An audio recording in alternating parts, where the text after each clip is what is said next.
Dear participants,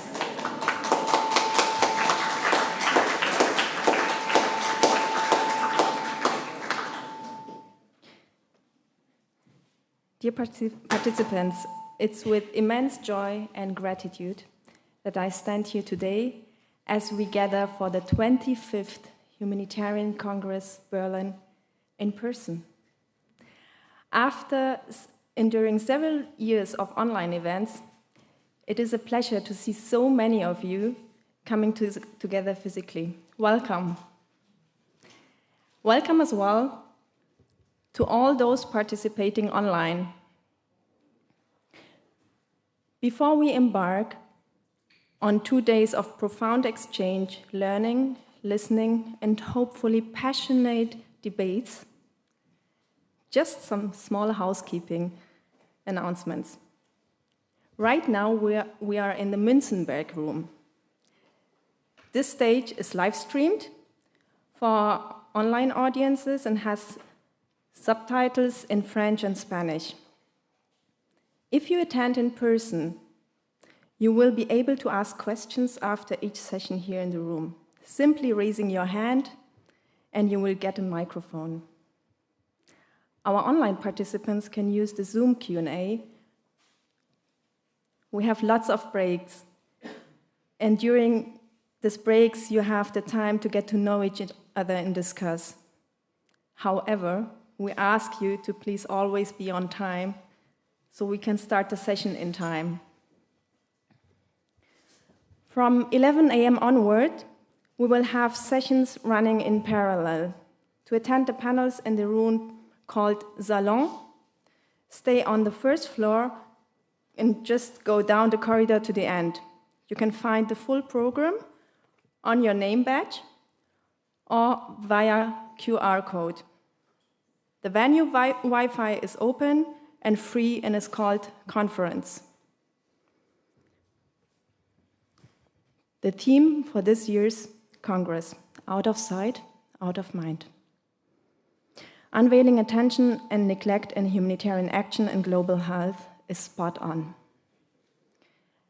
At the 25th Humanitarian Congress, we will be discussing the structures behind attention and neglect, the role of neglect and attention in humanitarian action, in global health, for how media report about crisis or not. We will discuss questions why some crises and conflicts receive attention, media coverage, and funding, while others are practically ignored. Or why healthcare needs of women been neglected for centuries and continue to be in many places and ways. What effects do political reforms have on people in need, as well as on humanitarian actors like Doctors Without Borders? How do these policies contribute to neglect and exclusion? And most importantly, how can we, as humanitarian actors, change and influence these patterns? Preparing for this event, you can't avoid to realize the concept that lies at the heart of neglect and attention: power. Let me illustrate this with 3 examples. Firstly, as a gynecologist, I'm witnessing how gender equality is connected to power. In many places of the world, women are still not given the right and power to decide on their own body, on their health, or seeking for support when they feel the need. During crisis, be it natural disasters or conflicts, women's health is the first to be neglected, while at the same time, numbers of sexual and gender-based violence are increasing. The situation in Afghanistan for women is an extreme we see today. Unfortunately, not the only place where women are deprived of power and rights. Secondly, As humanitarian actors, we are actually aware of how policies can lead to neglect and worsen the plight of those facing crisis. Those policies, of course, are intrinsically based on power. While in big camps like Cox's Bazar, Dadaab, or now in Chad and many other places, the needs for people on the move are not met, the numbers are rising, and their crises are not seen on our screens, one of the richest places in the world agreed last week on an alarming reform: the Common European Asylum System. This new agreement represents a grave political disregard for the sanctity of human lives. Across our projects in Greece, Poland, Lithuania, Libya, and the central Mediterranean Sea, we have witnessed European states capitalizing on the idea of extraordinary measures to lower safeguards for those in dire need. These measures have in turn facilitated violent practices such as border pushbacks and prolonged arbitrary detention. We have first-hand knowledge that these measures restrict independent humanitarian aid and civil society monitoring, making assistance to those in need increasingly challenging. It is a green testament to the engineering of neglect manifested in policies. Thirdly, we must confront how power dynamics are responsible for deadly neglect in global health. Health needs affecting millions of people are deprioritized and neglected merely because they are not seen as profitable market. We do not have an effective TB vaccine on the market, a disease that kills 1.6 million, mostly poor people each year, simply because pharmaceutical companies couldn't see enough profit. We see spikes on cholera and diphtheria outbreaks as vaccination campaigns were put on hold while the world turned its attention on COVID-19 and continues to sorely focus on pandemic preparedness.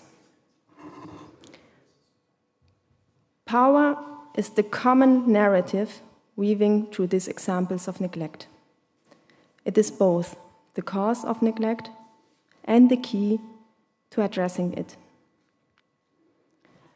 I'm heartened to see this room filled with people keenly interested in understanding the power dynamics that perpetuate neglect, recognizing the pivotal role of attention in humanitarian responses, and committed to discovering new tools and strategies to thrust neglected crises back into the spotlight. Yet, let us not forget that we too are not immune to the structural patterns that lead to neglect. As MSF and many other humanitarian organizations, we have had and still have our own reckoning in tackling power imbalance, institutional exclusions, discrimination, and racism within our organization. We still have a long way to go, and we want to invite this Congress to be a safe space for self-reflection and institutional change. In the face of daunting challenges posed by the climate crisis and dwindling interest and funding for humanitarian aid, we must become even quicker and more adaptable in our examination of power dynamics. Only then we can try to break the vicious cycle where attention and neglect become the drivers of change. Thank you all for your dedication, your compassion, and your commitment to humanitarian action and global health. Let us, at the 25th Humanitarian Congress Berlin, rise to the challenge before us and work collectively to bring about the change we see. Welcome to the 25th Humanitarian Congress.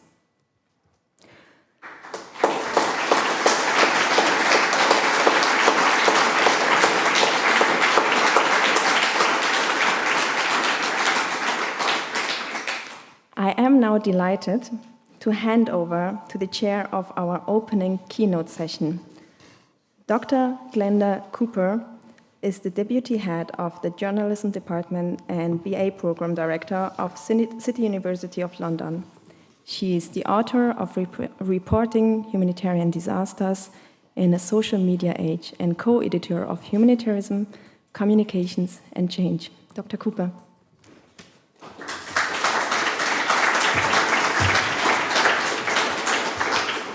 Thank you, and it's my great pleasure to be here chairing this keynote session on Day 1 and actually to be here at the Humanitarian Congress in Berlin. After that sort of nice introduction, basically I'm here as a researcher to learn so much. Because as we know, humanitarian stories can be in the spotlight, as we've seen in recent days, but all too often out of sight, out of mind. The relationship between media coverage and humanitarian response, journalists and humanitarians, is, as we all know, frequently a tricky one. Why do some crises get attention? Why are some others left unnoticed? How are framings of disasters reinforced? And who are the other stakeholders who play an important part? Well, we're lucky enough to have two distinguished speakers this morning who can shed light from their own experience on how norms and practices may be changing, what limits there are for journalists, and what role humanitarians can play in bringing neglected issues to light. And as we've just heard, power is always part of the common narrative there. But just before I introduce them, some housekeeping. Please do join this in this debate online using the hashtag HCBerlin. Online participants, hello. You're also very welcome to comment and post questions in the Zoom Q&A window. And on the live stream, there is also live captioning. The link will be sent in this chat by the support team, and there will be online live translation into French and Spanish. So with those details dealt with, I'd like to introduce our first speaker, who's a long-standing voice in fact-based international journalism and is recognised for her coverage of flight, asylum and migration. Isabel Shayani is an experienced journalist with the German Public Broadcasting Institution. She heads WDR4U, which is a news platform for refugees and newly arrived people in Germany. She's also covered the war in Ukraine. And in 2021, she received the Grimme Special Award for her reports from the Greek refugee camp Moria. Isabel Shayani.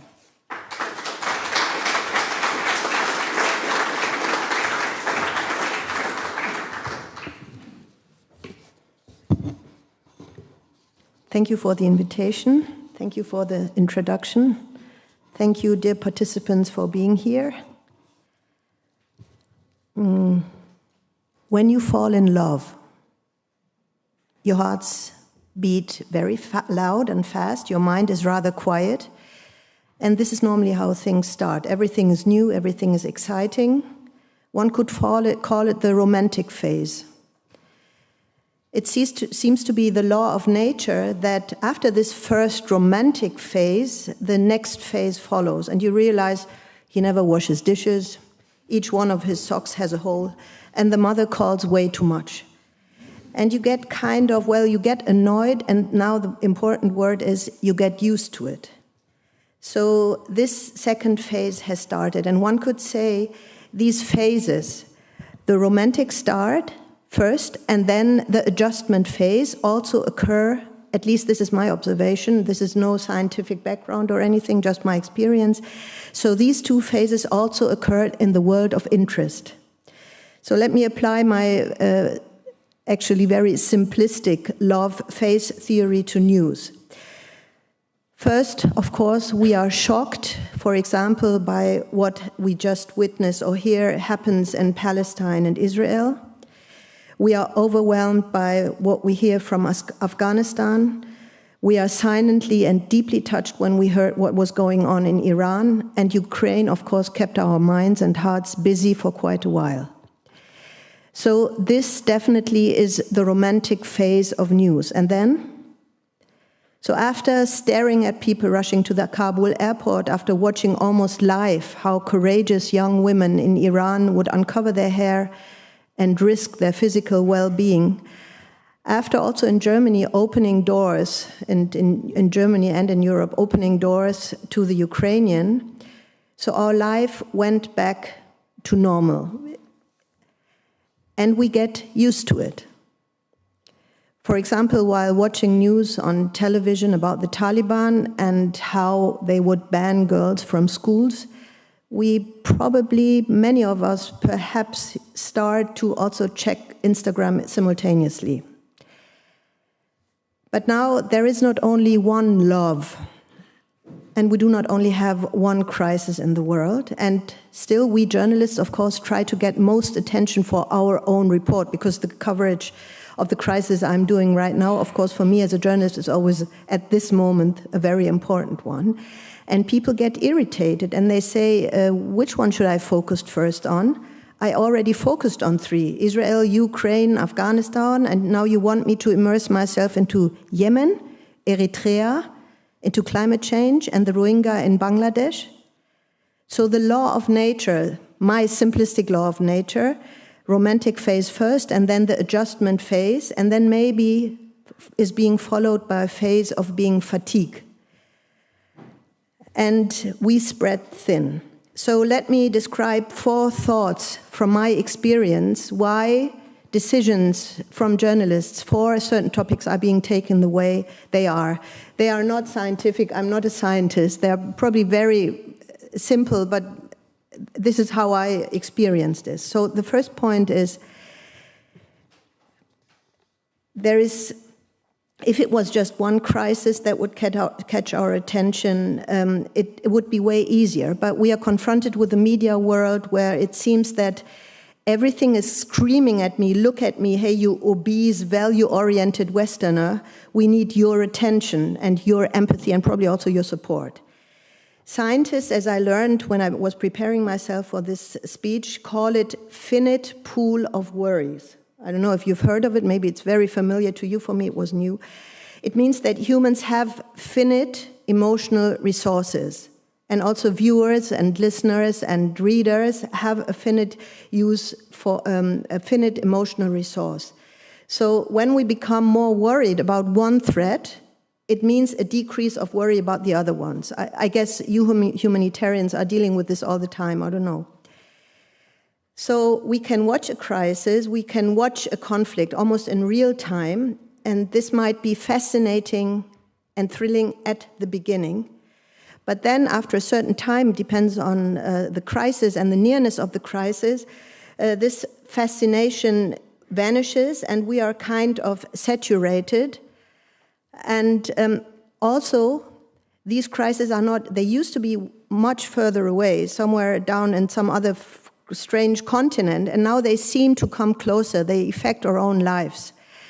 And of course, this also affects our fatigue and our thinking and also our fear. So this is the first point. The second point is, you also might be familiar with this, I guess so, polycrisis. You have many crises at the same time. One might say, great, for you as a journalist, it's not boring at all. Yes, but being reflecting and also being confronted with these different crises causes the feeling that, okay, what solution do we have? Plus, we have a high speed. You have the feeling that one crisis follows the next one, and you are always in this breaking news mode, and it seems that this breaking news mode seems to be the new normal, and this is how I feel about this constantly being in a state of polycrisis, and this has effects on viewers, listeners, on readers. People are less interested in news, although we have more crises, so the development is right into the other direction. In 2013, just to give you 2 numbers, in 2013 it was 80% that were regularly interested in news, according to Reuters Digital News Report. In 2023, from 80, it decreased to 52. This is quite a lot, I find. And then people say that they're trying to avoid news, especially issues like Ukraine and promi news. Those are the 2 categories that was interesting for me. And then, this is something that I find encouraging, 58% are interested in positive news, which offers solutions. And this is something we as journalists are not used to. Our way of thinking, our mindset is more or less that if you have a positive story, it tends to be more boring. Now we see a change and a shift in thought here, but still this is how we are sort of socialized. So now coming to my third point is all these points, danke, create a feeling of uncertainty. Uncertainty, especially amongst us, that we produce news. Because it's not only this too much and fatigue and polycrisis, this insecurity also means that my media could be affected because, for example, the network I work for, I don't know how long we will persist in this political situation. So we used to be very self-confident. Now this has vanished, kind of, because we don't know what is going to be next. I think this also applies to other big institutions. And this uncertainty also affects our work and our way of deciding. So it seems that our view that used to be a bit more world-embracing is now more national, could be more local, and is more limited one, because fear also affects us, and because we see that public discourse is very divided, and people keep asking us, which side are you on? So I'm describing this to give you an understanding of this feeling of uncertainty, insecurity, undecidedness, Unsicherheit. That's the precise German word, right? I don't really have an English equivalent. Unsicherheit is the precise word for it. This is the third point, and I have 4 more minutes. And the fourth point, from my point of view, is also when you choose news or what affects our mindsets as journalists is how does it affect us? So my colleague, I was discussing with my Syrian colleague just yesterday, said, of course it makes a difference if something happens in Ukraine or if something happens in Bangladesh. And I said, why? But they're humans. And then he says, yes, but Arab countries also prefer to not report about Colombia because it doesn't really affect them. And then you might say, okay, fine, but what about human rights standards? Do you journalists have a collective stiff neck? So stiff neck, that's the word. So as a result, I could say that our interests or our decisions for conflicts and crises are geographically more limited. So we are not constantly looking at South Sudan, and you will say, oh, but this is your job, this is what we pay you for. We are not constantly looking at Somalia. We don't have the Rohingya in the world's largest camps in Bangladesh on mind. We obviously seem to have a collective stiff neck, yes, but I'm trying to explain or to describe that we are part of this society. Society is on the move right now, and of course it affects our mindsets. Everything else, I think, would be a lie. So what do we do? Now, the network I work for, ARD or WDR, is a part of this, has correspondents all around the world, and they offer their stories, and they research, and they have contacts all the time, and they're at the spot, and I hope many of you have met us somewhere around the world. But of course, the people who choose the stories are here in Germany, and they are the goalkeepers. They say yes or no. And then suddenly you have this whole bunch of criteria which I was describing, too many, being fatigue, Unsicherheit, polarization, plus does it affect us or not? And this is then how decisions are being taken. So what do I do, or what can I do? I can only tell you that during the last years, especially, I would say since 2016, as a journalist, I try to constantly readjust my compass, which seems to be more and more difficult, especially after the elections we had this weekend and after what is going on. And there is so much activism all around us, and people always say, which side are you on? And I'm a journalist, I'm trying to readjust my compass, and my direction is definitely the Universal Declaration for Human Rights, the Geneva Convention, and the European Convention on Human Rights, although these are also under attack, and probably my religious belief. But it's difficult and it's necessary to readjust this compass, also while talking to my colleagues. then I have to learn, and this is a mindset, I have to learn to identify and find constructive stories. We try to do this in our channel by sharing stories of people who came here and who made it.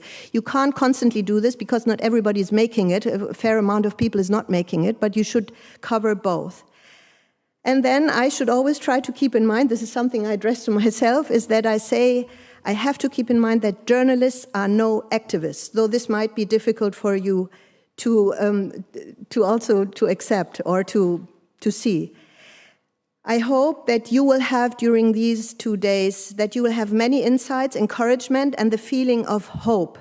During these conference, I hope that you feel your own compass is pointing towards the right direction, and I hope that you can recharge it or reorient it here while you are here, because for me, one thing is sure: fear is contagious, but hope as well. And this is why your work is so important.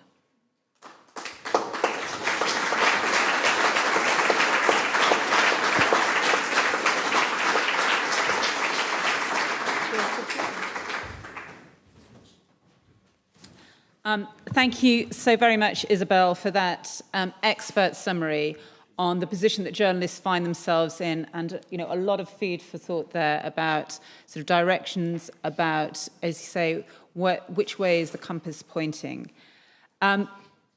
Isabel has told us, what it's like to be a journalist in these very difficult stories that we face. We now turn to our second keynote speaker, Rona Meyer, and who comes with a slightly different aspect for us this morning. So Rona is the manager of the Africa Initiative at the Solutions Journalism Network, which advises journalists, non-profits, and Africa-focused donor organizations. She's also currently completing her PhD, which looks at power dynamics within African intercontinental collaborative investigative journalism networks dedicated to diversity and equity in journalism. As well as that, she also engages in media development research and works as an investigative journalist covering social, political topics in West Africa, solutions journalism, and African investigative journalism. Rona, welcome.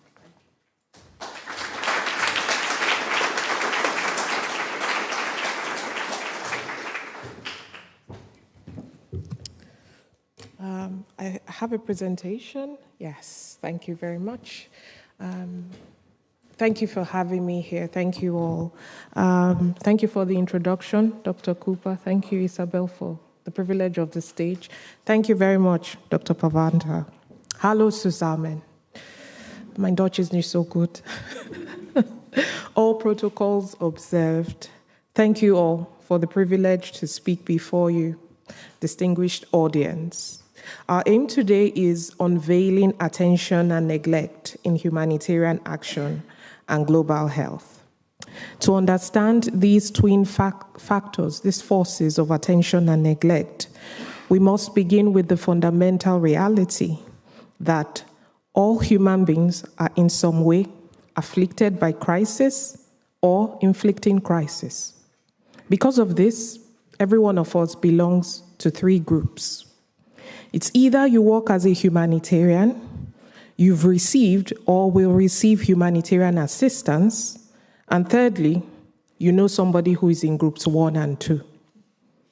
I'm in group 3 for now, because my first life lesson in nuance within the humanitarian sector came from a family member's experience.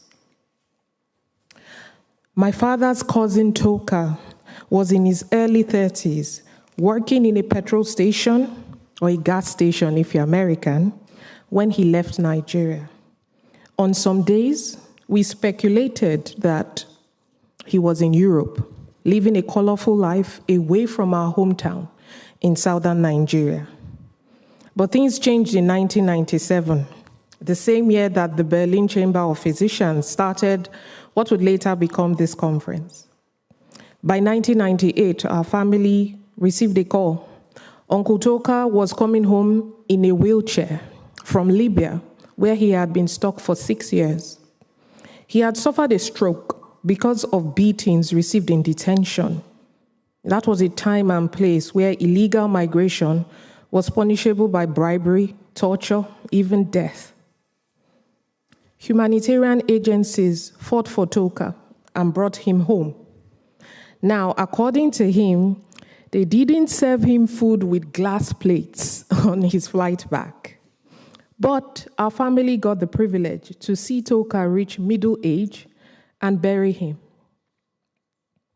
Toka and his stories from Libya opened my eyes to the humanitarian sector.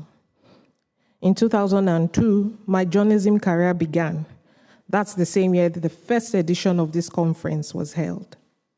I've reported on migration, organized crime. I've managed newsroom grants, and I currently advise a UK-based team researching sexual exploitation of children by aid workers.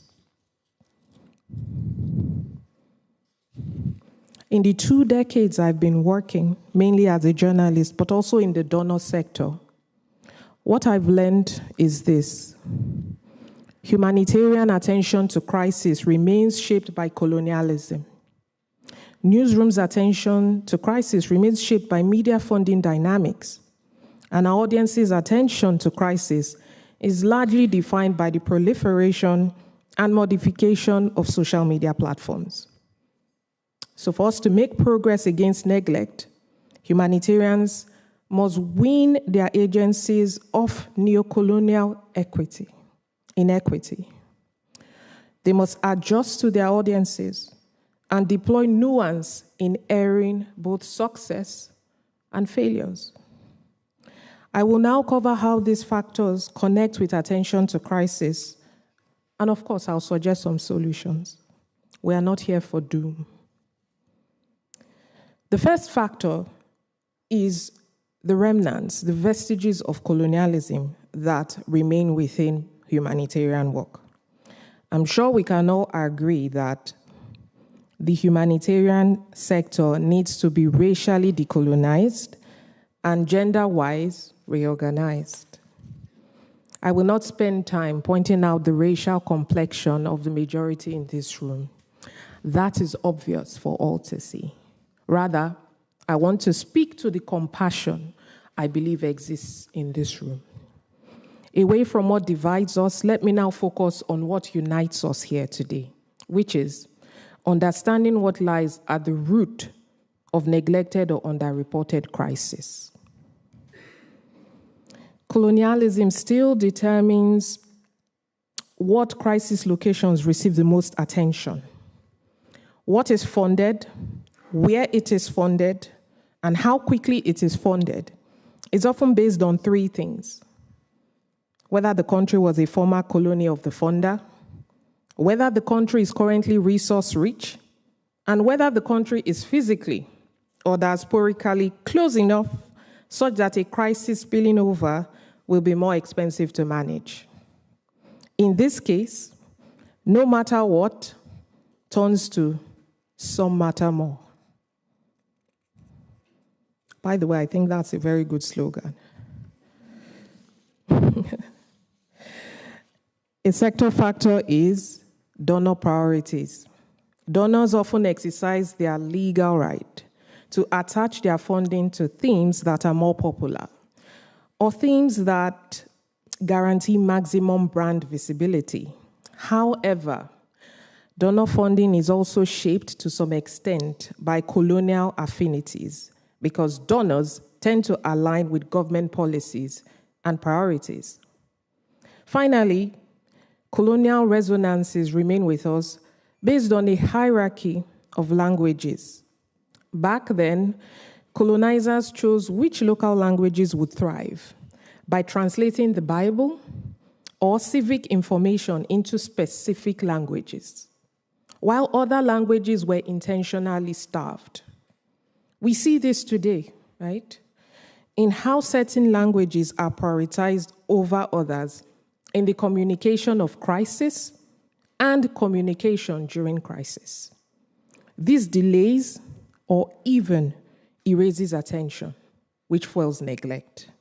In this case, hashtag no matter where becomes no matter where, keep speaking big English. Speak it. Next, is media funding dynamics. From our friends at the Norwegian Refugee Council, we know that the level of attention given to a crisis is not always the same as the size of the crisis. So aside from the funding of crisis based on forced colonial history and desired geopolitical futures, we see funding based on themes chosen by donors. For example, investigative journalism takes the lion's share of funding, and it takes about 34% of almost 11,000 grants worldwide from 2019 till today. But most of these grants do not come to media organizations in Africa and Asia, where various crises currently exist. Added to this is the reality that in these regions, the same media recipients are often the elite. They receive funding consistently, and journalism's reliance on funding that has thematic and duration restrictions is one reason why attention deficits exist and why attention to crisis is not sustained. Furthermore, humanitarians, you are directly implicated in reducing attention to crisis, because the tradition has always been to grant access to elite media organizations and elite journalists. It's usually said that humanitarian communication offices are never available to journalists, especially in Africa. I don't just speak out of turn, I'm a practicing journalist. Weeks can pass before you get a response to one email. In Germany, I've been asked to provide my press card or my national ID card before receiving information.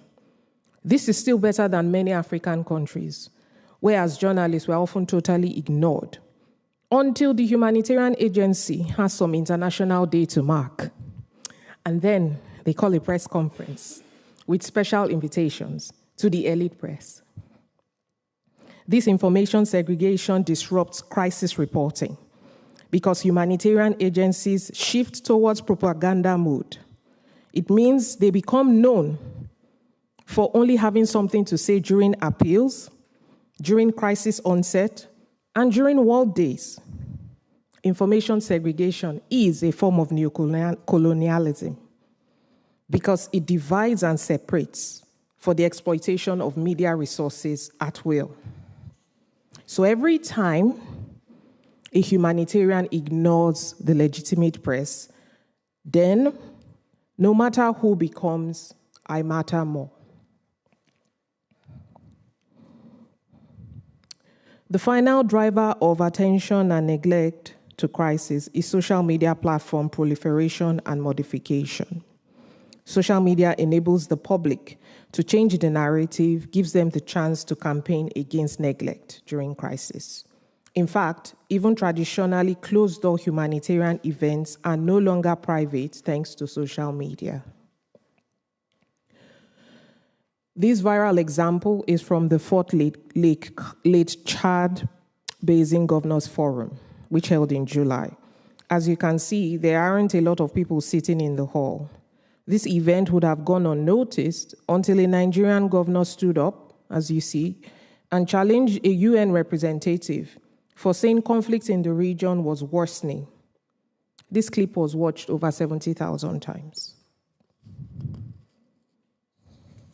The main challenge with social media is it doesn't often allow for context, and current modifications are reducing access to fact-based context, particularly news. More recently, X, is dropping headlines in stories, while Facebook no longer prioritizes news. Humanitarians, we therefore have an extra hurdle. As news leaves the most used social media platforms, so will fact-based attention to crisis. A final issue is that needs-based use of media by the public is resulting in more silos of communication, such as the community's function on X, closed groups on Facebook and WhatsApp, as well as subscription channels on Instagram. This means several rooms are opening, shutting off access for us all. Dear humanitarians, with the way things are going, I'm sure that hashtag no matter where is turning to can we be everywhere? Now we close with solutions. Permit me to say 3 things are crucial as you go into these meetings from today and discuss together. I know I might be taking some time, but I was under the impression I had more time. So permit me, because these issues are crucial. First of all, we must decolonize our communications mindset and frameworks. We must decolonize communications mindsets and frameworks. Second, we must diversify our formats to deliver in ways that align with the context and nuances of the media landscape and the audiences that are in our areas of implementation. And we must do so based on data. You will recall that just 0.2% of all humanitarian spending goes into humanitarian research and innovation. Finally, humanitarians, you need to work towards your future. We are in an existential crisis. We want a future where humanitarians remain trusted because they are relevant. The fastest way to achieve this is through actionable transparency, where openness and proactive accountability to the public is delivered through visible action and not reactionary press statements. So how do we start? Well, decolonization means the undoing of colonial legacies in creating ethnically and racially divided societies. Therefore, if you want to decolonize, reappraise your foundations, the root of your work, the various operational frameworks that may mean you could be unintentionally reinforcing colonialism. Ask yourselves, what is divisive in the crisis management, communication, monitoring, and evaluation value chain? What needs to change to increase inclusivity? Who needs to be here to achieve equity? Secondly, to diversify your formats for humanitarian service and your communication of that service. Start by deliberating. What does no matter what, no matter where, and no matter who mean for how we communicate about this crisis, how we communicate about which people, and for how long? What are the basic standards that are possible given our limited human and monetary capital? Finally, to design your shared future with the stakeholders you serve, please remember this. The public is growing more sophisticated in their monitoring, whistleblowing, and commentary on humanitarians and the humanitarian sector. Therefore, so should you. Seek and achieve sophistication in your coordination and delivery of service. We are in a time where sophistication is not taking days to get back to journalists. The questions you should begin with are, where do the attention and information silos exist in our operations? Who and what are our weakest links? How are we resolving all these silos and weak links? How are we communicating our actions? And what actions are we communicating to whom? I hope that these threads of thought inspire your deliberations and subsequent actions. I hope that long after this speech, when the trauma suffered by your team members and the pressures from the front line take their toll, I hope that you do not lose sight of why we are gathered here and in whose name and for whose cause we are gathered, the people. The need for you humanitarians and your humanitarian work remains greater than ever before. The numbers of displaced, the recent locations of disasters, conflicts, and crises teaches us that we may be humanitarians today, but beneficiaries tomorrow. Today, you are powerful. Today, you have the means to change the lives of the world's most vulnerable people. So please, do not let us down.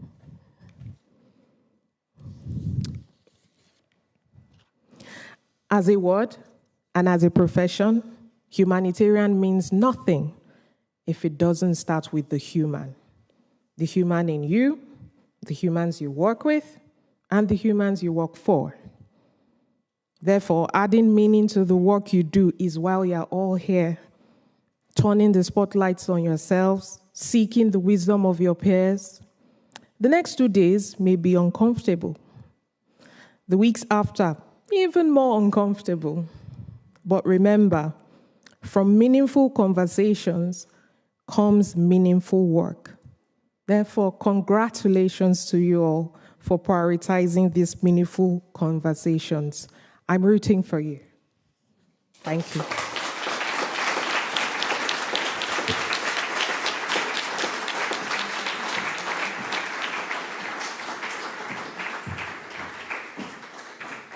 Hello? Is this on?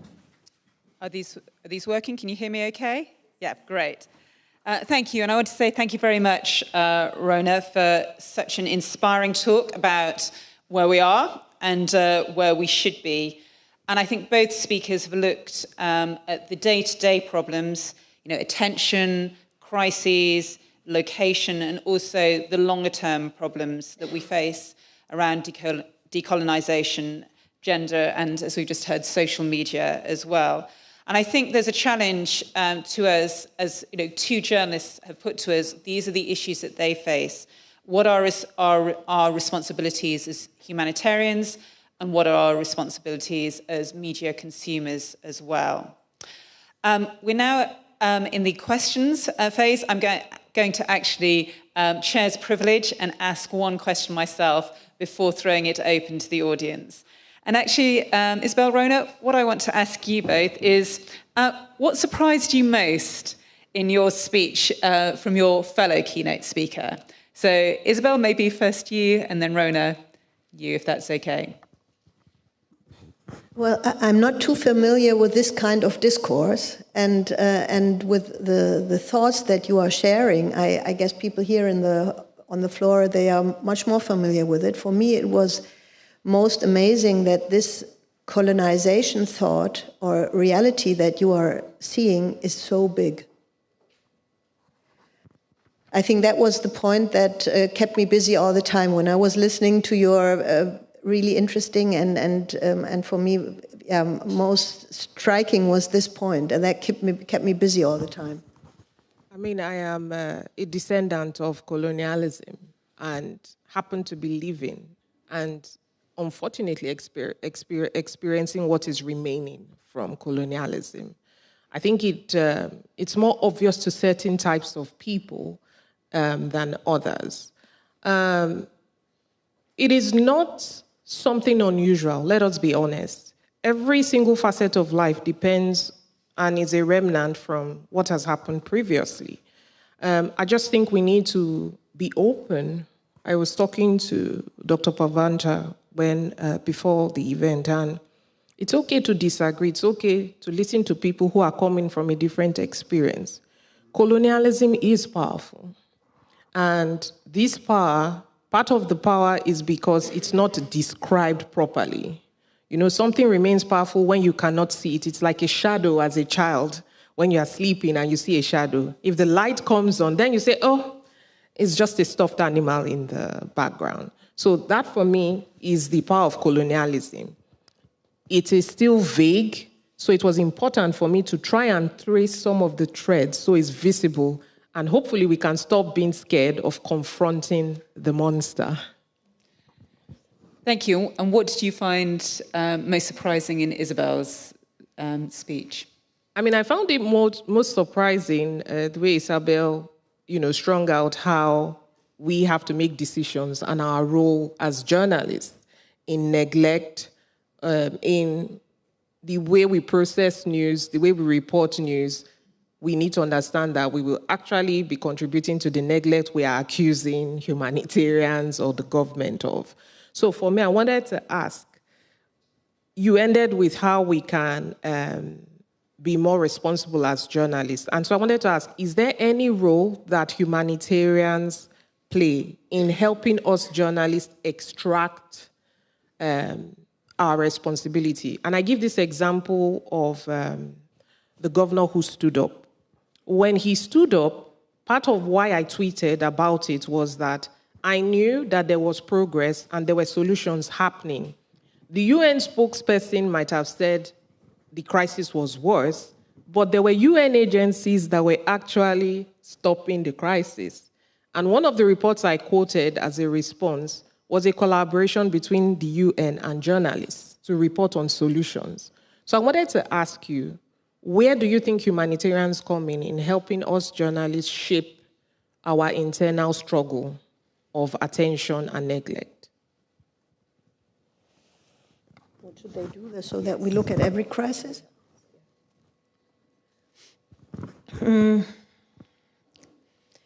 Well, it's a difficult question because, of course, humanitarians are humanitarians, but at the same time, they're also lobbyists for their cause. So, and for us as journalists, we have to talk to different sources, trying to understand the reality on the ground.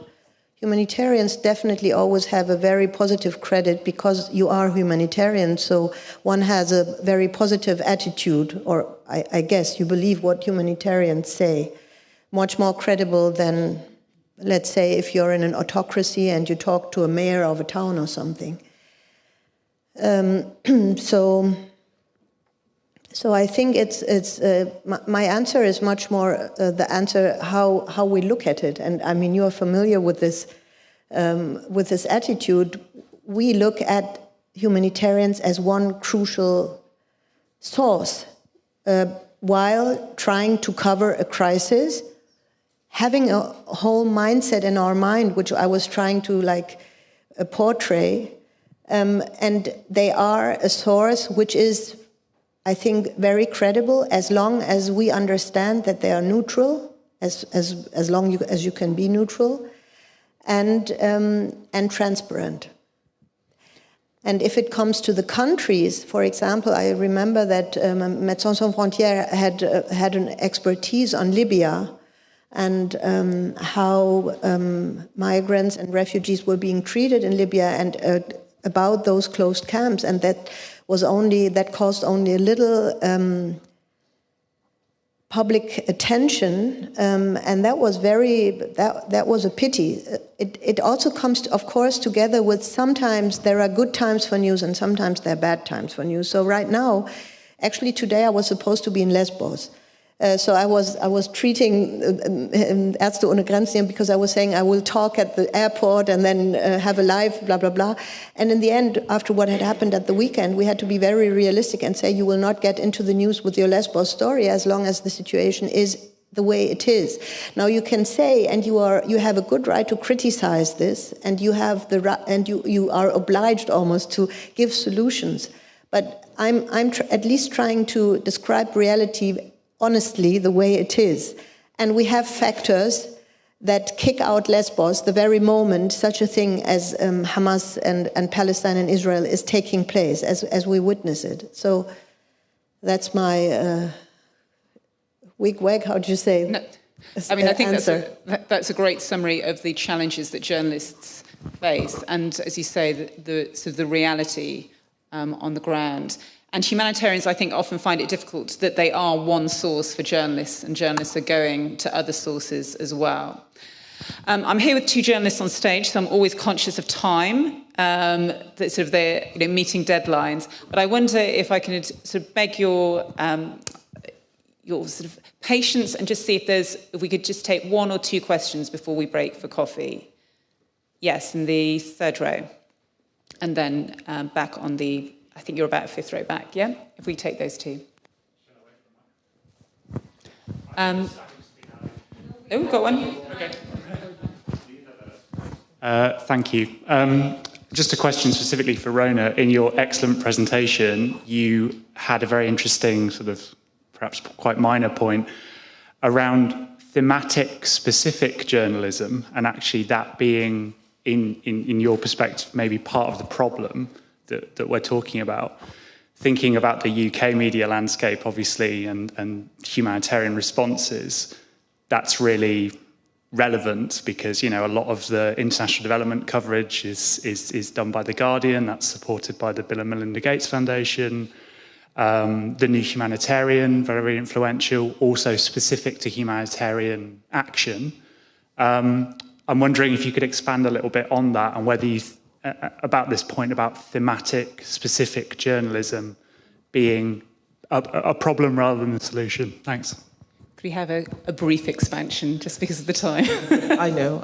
Apologies for going over. No, we started late. That's a good question. So the problem with thematic funding is that it doesn't matter what else is going on in the world, the news organization feels obliged to tick those boxes. And when you juxtapose it with the fact that newsrooms are less staffed, journalists are burning out, there's more pressure. When you give somebody money and you say you should cover these topics, it means it doesn't matter what is happening. Keep speaking about this, keep speaking the big English about these sets of people. My problem always remains that such strict funding does not actually align with the unpredictability of the news cycle, with the unpredictability of crisis, and with the unpredictability of the newsroom reality. And I think donors are going to have to find a better, more responsive way, because then it appears to the audience that these journalists in this media house on this desk don't care. They are busy reporting all this, but hey, they signed a contract. And so for me, that's where themes can be quite powerful. The last thing I will say is, it might not be obvious, but when you sign on sometimes, journalists and newsrooms also even have to sign to the frequency and publication dates on these themes. So it doesn't matter what's happening elsewhere. They have to meet a deadline. That's the problem. Thank you, Rona. And the second question towards the back? So I need to turn it on? Oh, it's already on. Okay. I have also a question for Rona.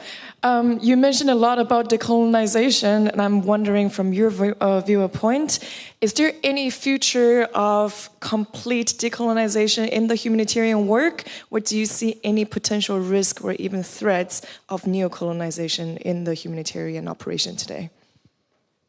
There's no threat, right? If I didn't believe there was hope, if I didn't believe things could change, I would even get on that long and very delayed train into Berlin. I do believe, some people got up and for some centuries decided we're going to colonize everything and everybody, even human beings and resources, right? It can end. We just need the will. We need to be vulnerable enough to have the uncomfortable conversations that lead to equitable actions. We just need to start. Can we have a fully decolonized system? Hell yeah, we can. Thank you very much. I'm conscious that we're way past the hour, and this is a conversation that needs to continue.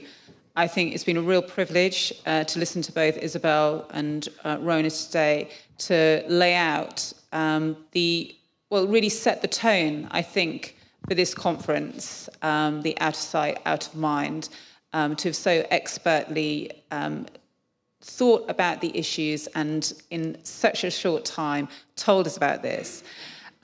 What I think is remarkable is that both of them had a particular theme. Isabel talked about the contagion of hope. Rona said, we're not here for the doom. And I think that's something that we should take away from this keynote for all the problems and the challenges that have been outlined so clearly, that this should be a positive start to the conference to see what it is that we can achieve. The next thing is, of course, achieving coffee, which is out of this room. And then after that, in this room, there is a session at 11:30 on shaping the decade ahead, interconnections of tension and humanitarian principles. And then in the other room, in the salon, there's another key session that I would point you to from Ebola to tuberculosis, understanding deadening neglect in mental health. And before we go, I just invite you to thank our two speakers again for their thoughts today. Thank you so much.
If everyone could please take your seats, we are about to get started.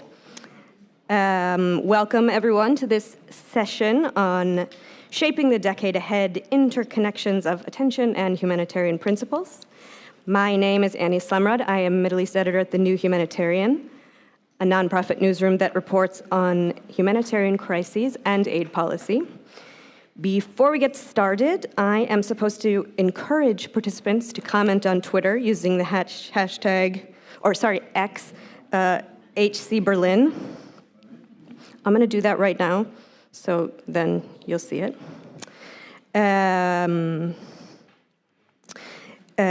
You are welcome to comment if you're on Zoom and post questions there. There are also live captioning, accessibility features, and live translation into French and Spanish. And hopefully we will have plenty of time for questions. So if you can hold them for the last, let's say, 15 minutes. And if you don't have any questions, then we'll just keep talking to each other. First, I'm going to quickly introduce our esteemed speakers.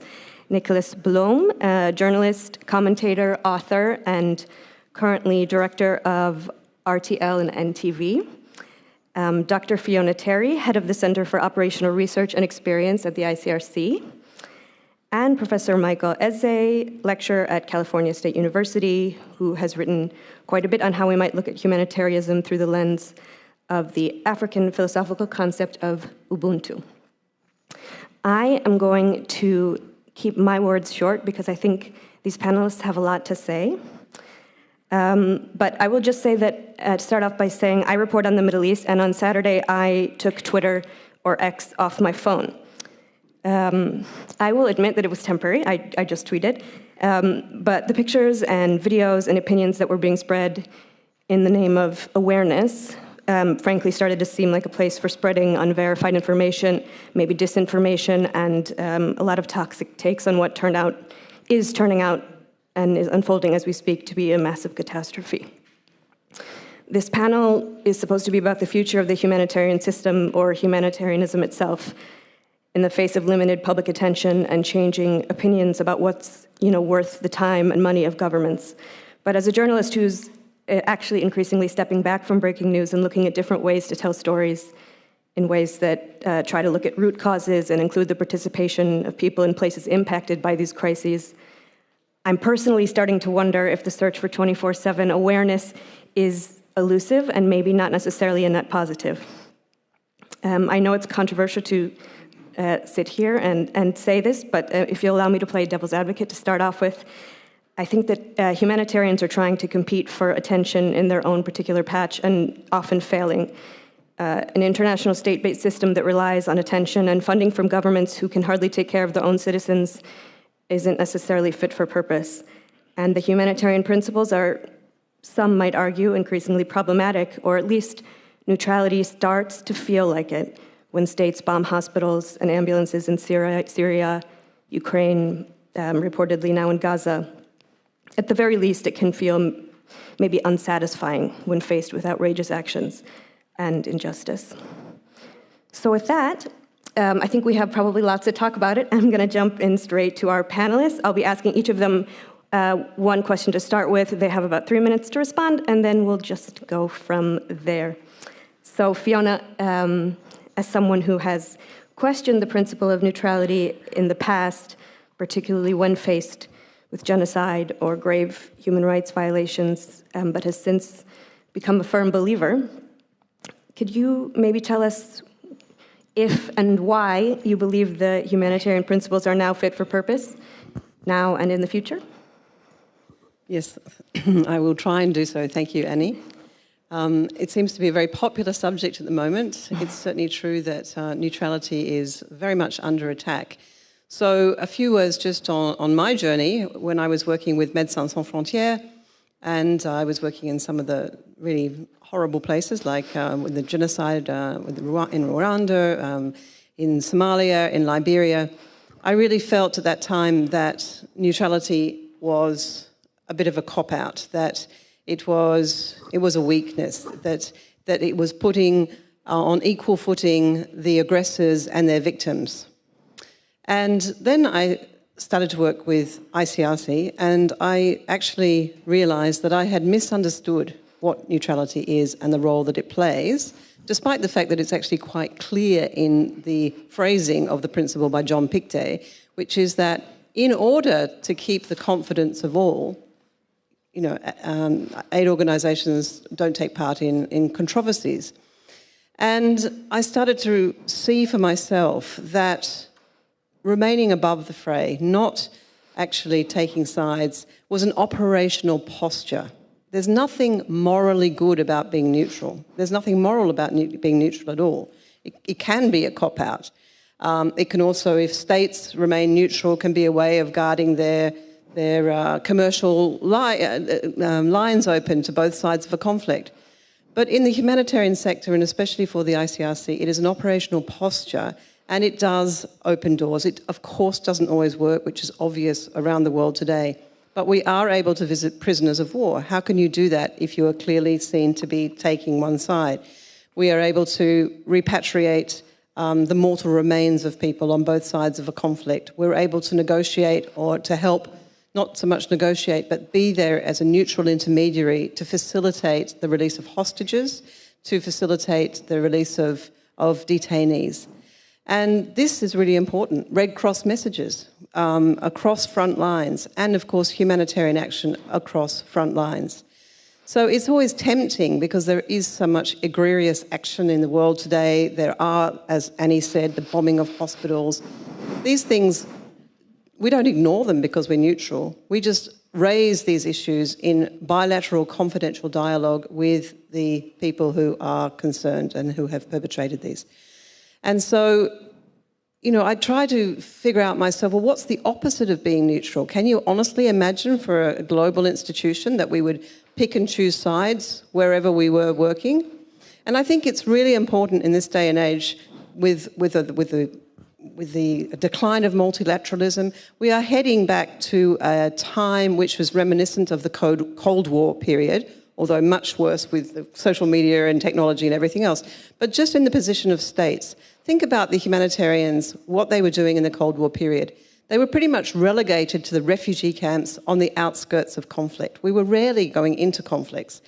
And, those refugee camps were very much politicised themselves because we considered, the humanitarian community considered that the refugee, and the states funding them, considered that refugees were voting with their feet.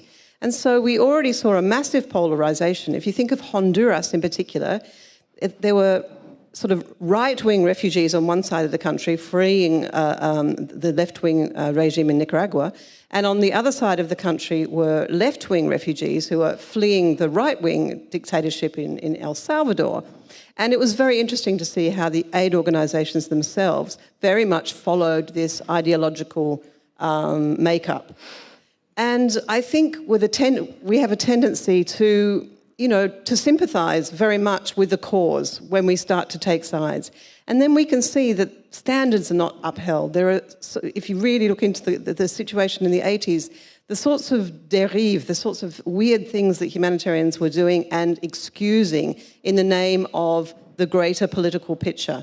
So, for the propaganda purposes of some of the leaders in the camps, having malnourished children, deliberately malnourished, was good fodder for the cameras. And so they would do so. And of course, that's abhorrent for a humanitarian. But to try to speak out against that was really to go against the leadership in the camps. So I think we really need to absolutely think more about and look more at the history and see that there was a hugely politicised humanitarianism in the past, and what did it deliver, and really try to think about what does the future bring. Because for me, I really, really believe that for an organisation, particularly like the International Committee of the Red Cross, with a mandate under international law, that we have to remain neutral if we want to have dialogue with all parties to a conflict and try to carve out the humanitarian space that we need, despite the difficulties that we are facing. Thanks, Fiona. Because I think I'll turn to you as a journalist who I'm sure deals with questions of neutrality yourself, and speaking of camera fodder, as someone who I'm sure humanitarians would like to get the attention of. What does it take as we've said many times there are multiple catastrophes around the globe. What does it take for one to get the attention of let's say, the mainstream media or where you work? Well, first of all, it's not a competition, although there are so many catastrophes around the world, and almost every day of a week, there's a new one. Let's just look back for 48 hours and see what's happening in the Gaza Strip and in Israel. So let me point out 3 different categories of catastrophe, if you may, very briefly. It's an earthquake or a tsunami. That gets our attention, that gets public attention. The closer it gets, geographically or emotionally. But that's real natural catastrophes. Secondly, any type of catastrophe which urgently needed help from humanitarian organizations related to climate change. So a flooding, a drought, whatever, a giant bushfire. This will have another type of attention. I personally tend to think more attention the more it gets connected publicly with climate change. Maybe, from my point of view, there's some sort of inflation of what is to be connected to climate change in terms of catastrophes. There is some sort of competition who gets it better connected, closer connected to that phenomenon, which is bringing up the whole world in discussions on how to prevent climate change. And thirdly, when we talk about wars and refugees and humanitarian aid for refugees coming out of civil wars, international wars, whatever, it will become more and more important, at least to European publics, to German public, how many refugees this will produce and how many of them will knock on the doors of European borders, coming over the Mediterranean Sea, coming instrumentalized via Eastern Europe, via Russia, Belarus, and Eastern Europe. So we tend to judge the importance of the potential attention for different types of catastrophes, alongside whether it's climate change or wars, climate change or potentially producing refugees in numbers that might overwhelm welfare systems in European countries. So a mere earthquake is interesting, to speak it cynically. Climate change is more interesting, refugees are the most. So that's, I think, the echelon we look at it. No, it's really interesting to hear such a clear perspective on media thinking. Michael, maybe we can step back a bit. You have spoken of a vicious cycle of dependency created by certain types of aid. How do you propose we change this looking forward to the future? Yeah, thank you. This might come from my own work, both as an academic, but also as someone who was born and grew up in Africa, and having experienced firsthand the positive and the other difficult impact of humanitarianism on people in Africa. First of all, I want to make this statement that humanitarianism is a wonderful thing, and they're doing good work. This is excellent work. It's better to have it, and I'm not criticizing humanitarianism because I have an alternative. It is wonderful, but what I'm trying to suggest is how can we make it better in such a way that can be more responsive? What I call a creative adaptation to emerging crises, emerging questions, and emerging difficult problems. And I propose what I call a competitive collaboration or collaborative competition.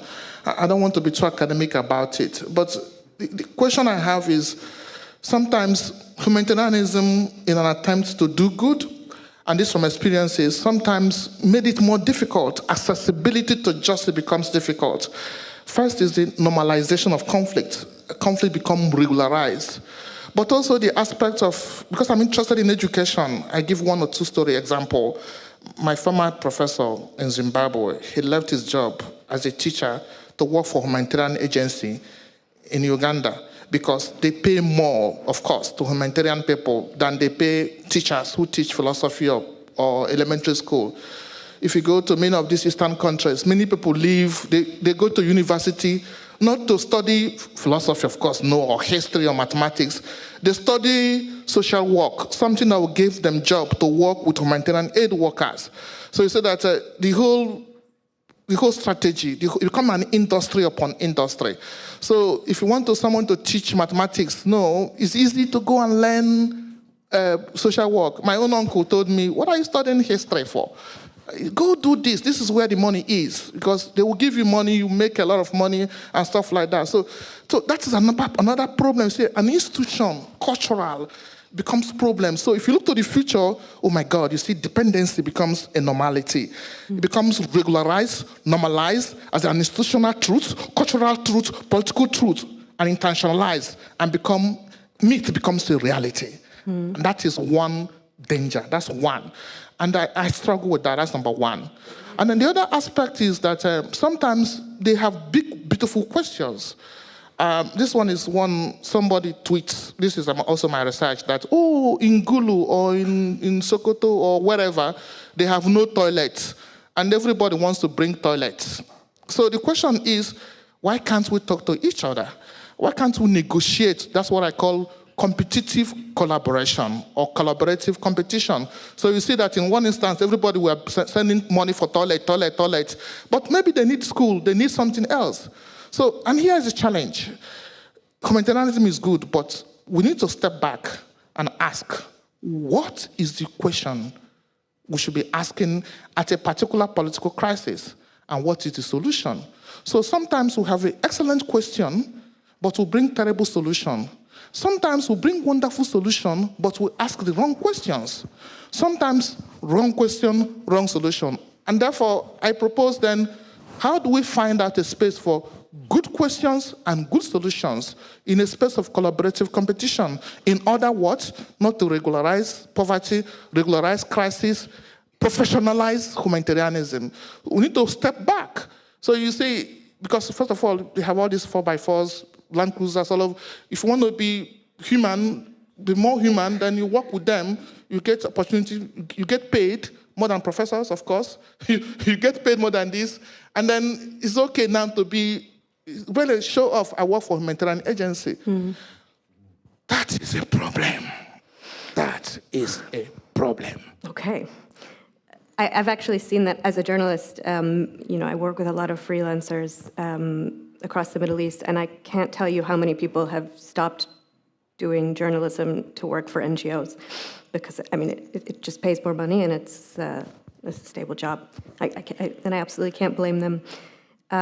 Fiona, maybe, as a person who's worked in the humanitarian system for a long time, perhaps you could speak to, I don't know, are there situations where we can, be honest with ourselves and say that humanitarian aid has maybe done more harm than good in terms of normalizing conflict, and how this maybe, I suspect this may play into the humanitarian principles again and impartiality.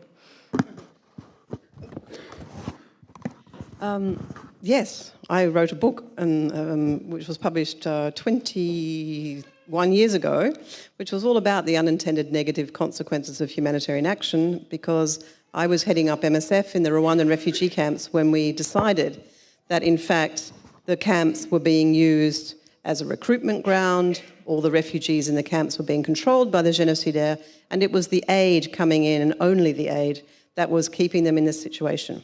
So the whole of MSF, we had a very, very big debates about what to do, because all 5 MSF sections at the time were all working in around Rwanda and the camps. And we all had the same diagnosis, that this was an unacceptable situation. But MSF France decided to take the decision that unacceptable meant we won't accept it, and we left. And it was a huge debate in the humanitarian community, blood on the floor, very nasty. And that then was what spurred me on to go back and write a PhD thesis about where does the responsibility of humanitarians lie when we are unable to really influence what's going on. We had called for military intervention to separate the génocidaires and the ex-FAR, the army, from the bona fide refugees. UNHCR had tried to move the camps further from the border, but it remained that nothing was done. And then we have to pose the question then, what is the responsibility of the aid organisations? Because in the end, the camps were attacked by Paul Kagame's regime, which was predictable after the Cabello massacre in 1995. And, you know, up to 200,000 people were chased into eastern Zaire and lost their lives. Now, the whole aid community was able to get on a plane and leave as this was happening. They had 20 litres of water per person per day given to the refugees. Vaccination booklets were full. You know, humanitarians had done a great job on all of the technical aspects of the camp. But if we don't think about the bigger picture, and I think this is even less today than it was in the 90s when we used to have these debates, if we don't think about the bigger picture of what are we contributing to, and we focus too much on the easy wins of the technical, and I'm afraid the slogans that we throw around in the aid community, do no harm. Well, it's not possible to do no harm. There are always winners and always losers of humanitarian action, and we need to take that into account. So I'm a little bit of a hashtagged out because I'm not a believer myself. I'm with you. In this minimization of an idea, which is just, you know, let's throw it out there. Let's throw all these slogans out there. And I think it's obfuscating some of the real problems that we see. I was in Myanmar earlier this year, really helping the ICRC wrestle with the moral dilemmas we face working, not in the camps, but really in Myanmar with the Rohingya. These people have been in enclosed camps for over 10 years with absolutely no rights to do anything. And, you know, what responsibility do we have? And I think this is what the whole humanitarian community needs to think about. I think the Rohingya are one of the most difficult. They are off the limelight. How do we get them back in the limelight? How do we get some kind of progress made on this issue? I think it's really one of the most tragic and difficult issues we're facing in the humanitarian world today. Well, speaking of the limelight, maybe, Nicholas, you could comment. I mean, I think you mentioned that it's not a competition between crises, but I think we know that there's limited time on television, limited attention, you know. I guess, There is limited, well, when I said there should be no competition between catastrophes, I was trying to say there should be no competition between victims. Indeed. Because they are all human beings, and there should be no difference between the one and the other type of reason why they became victims. Having said that, there is competition about a limited space, a limited amount of attention, airtime, whatever you name it, pages in the paper, whatever. So, my impression is, in the near or far future, this will become more and more politicized. As Fiona said, somehow we are falling back into times and patterns of the Cold War time, where all African conflicts has been politicized alongside the East and Western conflict, communism towards capitalism, if you want. And we will see something like this again. And if you just see what's happening around Gaza and Israel, we will have that discussion about humanitarian aid from now on, along the bigger question, whom do we help by helping? So, if all the humanitarian aid and all the structural aid that have been poured into Gaza Strip and into the structures run by the Hamas government, if we will scrutinize what has the money bought in terms of help for individual people, and on the other hand side, in terms of stabilizing a structure run by Hamas for very different purposes. Michael. So this is, well, how we're going to, well, we have to take a second look on this type of help because it's, well, politicized by the change of the world now and by the mere facts on the ground. Did you want to jump in? Yeah, I want to jump in here because it actually affects also to what's happening in Africa. I'm happy you mentioned it. There's no competition between victims because that's why people were a little bit in humanitarian, at least in academic circle, what happened in Kosovo and what happened in Rwanda, and the way they received their treatment, the Kosovo receiving a lot of attention in the news, and how much more they pay the refugees, as opposed to how much they pay the people in Rwanda. The kind of discrepancy and the moral discrepancy caused a lot of people were still talking about it up to today. So that's actually, I like that. Now, you know, when we talk about people throwing a lot of word, decolonization is not a fancy term, decolonize, and without actually trying to problematize it, and this is where it becomes necessary, but we need to rethink it. As a political scientist now, when I speak about decolonization, this is what I'm talking about, not about the people, but about, nobody talks about the institutions, the structures. So now, also with Africa, with Gaza, with Middle East, when I talk about decolonizing foreign aid, decolonizing humanitarianism, what do I mean? And this is what I mean now. I mean in terms of this kind of rudimentary empowerment, not the structures, because the structures doesn't have any, the structures is what the problem is. They will always reproduce the problem. So when you say you want to go and help Nigeria, whatever the case may be, let's get this fact. Humanitarians are working under impossible circumstances. They are working under tremendous, difficult circumstances. So we have to have empathy for them on that ground. However, the question is, the institutions that you are building, to what extent does it mediate possible resolution or does it problematize it? In my own research, these institutions don't do a lot of help. They actually make it worse. And so the question is shifting away from those structures that we have relied on because they're still alien to the people to actually say, okay, look, instead of coming to throw money at Nigeria or so whatever, the people who are going to do that, why don't I take 1, 2, 3, 4 people from Sokoto or from Rwanda, whatever, I bring them to Germany, I teach them how to make shoemaking. Okay, be a good shoemaker, I'll send you back. Because if you give money to the government, you give money to these people who are in charge, they're still going to use it to buy weapons and imprison their people in some places. And this has been my problem with both humanitarianism, also with foreign aid. Don't give money to the governments anymore. They're going to make them worse. They're going to make it difficult. It's going to become a cycle of violence. I guess it leads to something. Let me answer very briefly. Don't give aid to the government. Yeah, I personally tend to think so. I personally tend to think the same way. But still, how to manage help, humanitarian help, without the government in charge? I mean, even if it's evil or not evil. So practically, I'm not into that business. But practically, I think this is going to be very difficult to step by. To bypass the government and the whole structures they run. That's the problem in Gaza. Fiona, did you want to jump in? Okay. Well, I think, though, if we went around the governments, we'd be accused even more of a colonialist approach to not recognise the local authorities, elected authorities. So whilst I agree with you totally, we see terrible mismanagement and corruption, not just in Africa, everywhere. In Western countries, absolutely everywhere, in the humanitarian sector throughout. But I don't know that going around government or local authorities is going to be the answer to that. Go for it. The thing is, I understand, because that's political rhetoric is different from the pragmatism on the ground. I'm a product of German education. Stiftung Friedrich Ebert and Stiftung Mercator educated me. I did my Doktorarbeit in Deutschland. So, Witten Heidegger, summa cum laude, thanks to them. So, I'm product of this institution. They didn't take me from Nigeria, they took me from South Africa.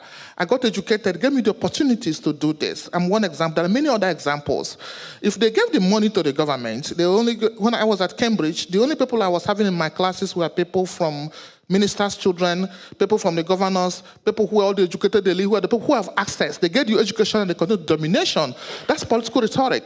But there's a difference when you have access to the people. So it can be done. People like me, there are many people who know that, yes, bypass the government because they're not helping. They just use whatever resources you have to maintain the same elite who have been in power for the past 50 years, either their children or their uncles, they have been the same thing. So yes, ask any non-political African, and they'll tell you, yes, bypass the government. The cheap rhetoric of colonialism is just a rhetoric of, it's a mask. It's cheap. If you throw it at Western audience, oh, they fear you're going to talk colonialism. It's a mask. It's not real, because substantively, we understand that it's just a way to push people away if you talk colonialism, or I don't want to be a colonialist. But they use that and they appropriate it. That's the danger now, because what happened in Kenya, Uhuru Kenyatta, they appropriate these kind of languages and they go to tell the people, see, you are being colonized again. You are being colonized again, and they use it now to what? Have legitimation without consent. They create a new legitimation without consent. So that is the challenge. But I don't want to defend corrupt governments or systems and wherever around the world. But still, what about the concept of ownership? There was, well, I'm not into that business, but as far as I remember, ownership said, well, we have to work with the either elected or existing structures we find in that specific country to be helped. If you say, well, push them aside, go directly to the people, it's an entirely different concept, isn't it? Well, Habermas' response, you are German Habermas, talks about recognition worthiness, because I speak for my country, home state, Nigeria. Unfortunately, these are all colonial states. They have the same architects. They are states because they have monopoly of violence. The question is whether they have self-determination. I'm Pan-Africanist, but I know that most of these states, they are in power because they have monopoly of violence. The people understand that. So the question is whether it's legitimation, but is it a legitimation with consent? So when we talk about ownership, who owns the state? Is it the people, or is it a legitimation without consent? Because we say democracy, election, but it's easy to appropriate power and have that legitimation without the consent of the people. So if you go, tell me, if you go to Sokoto or Kaduna or Lusaka, nobody knows the difference if I'm Hausa or religious or Muslim or Igbo. Nobody cares.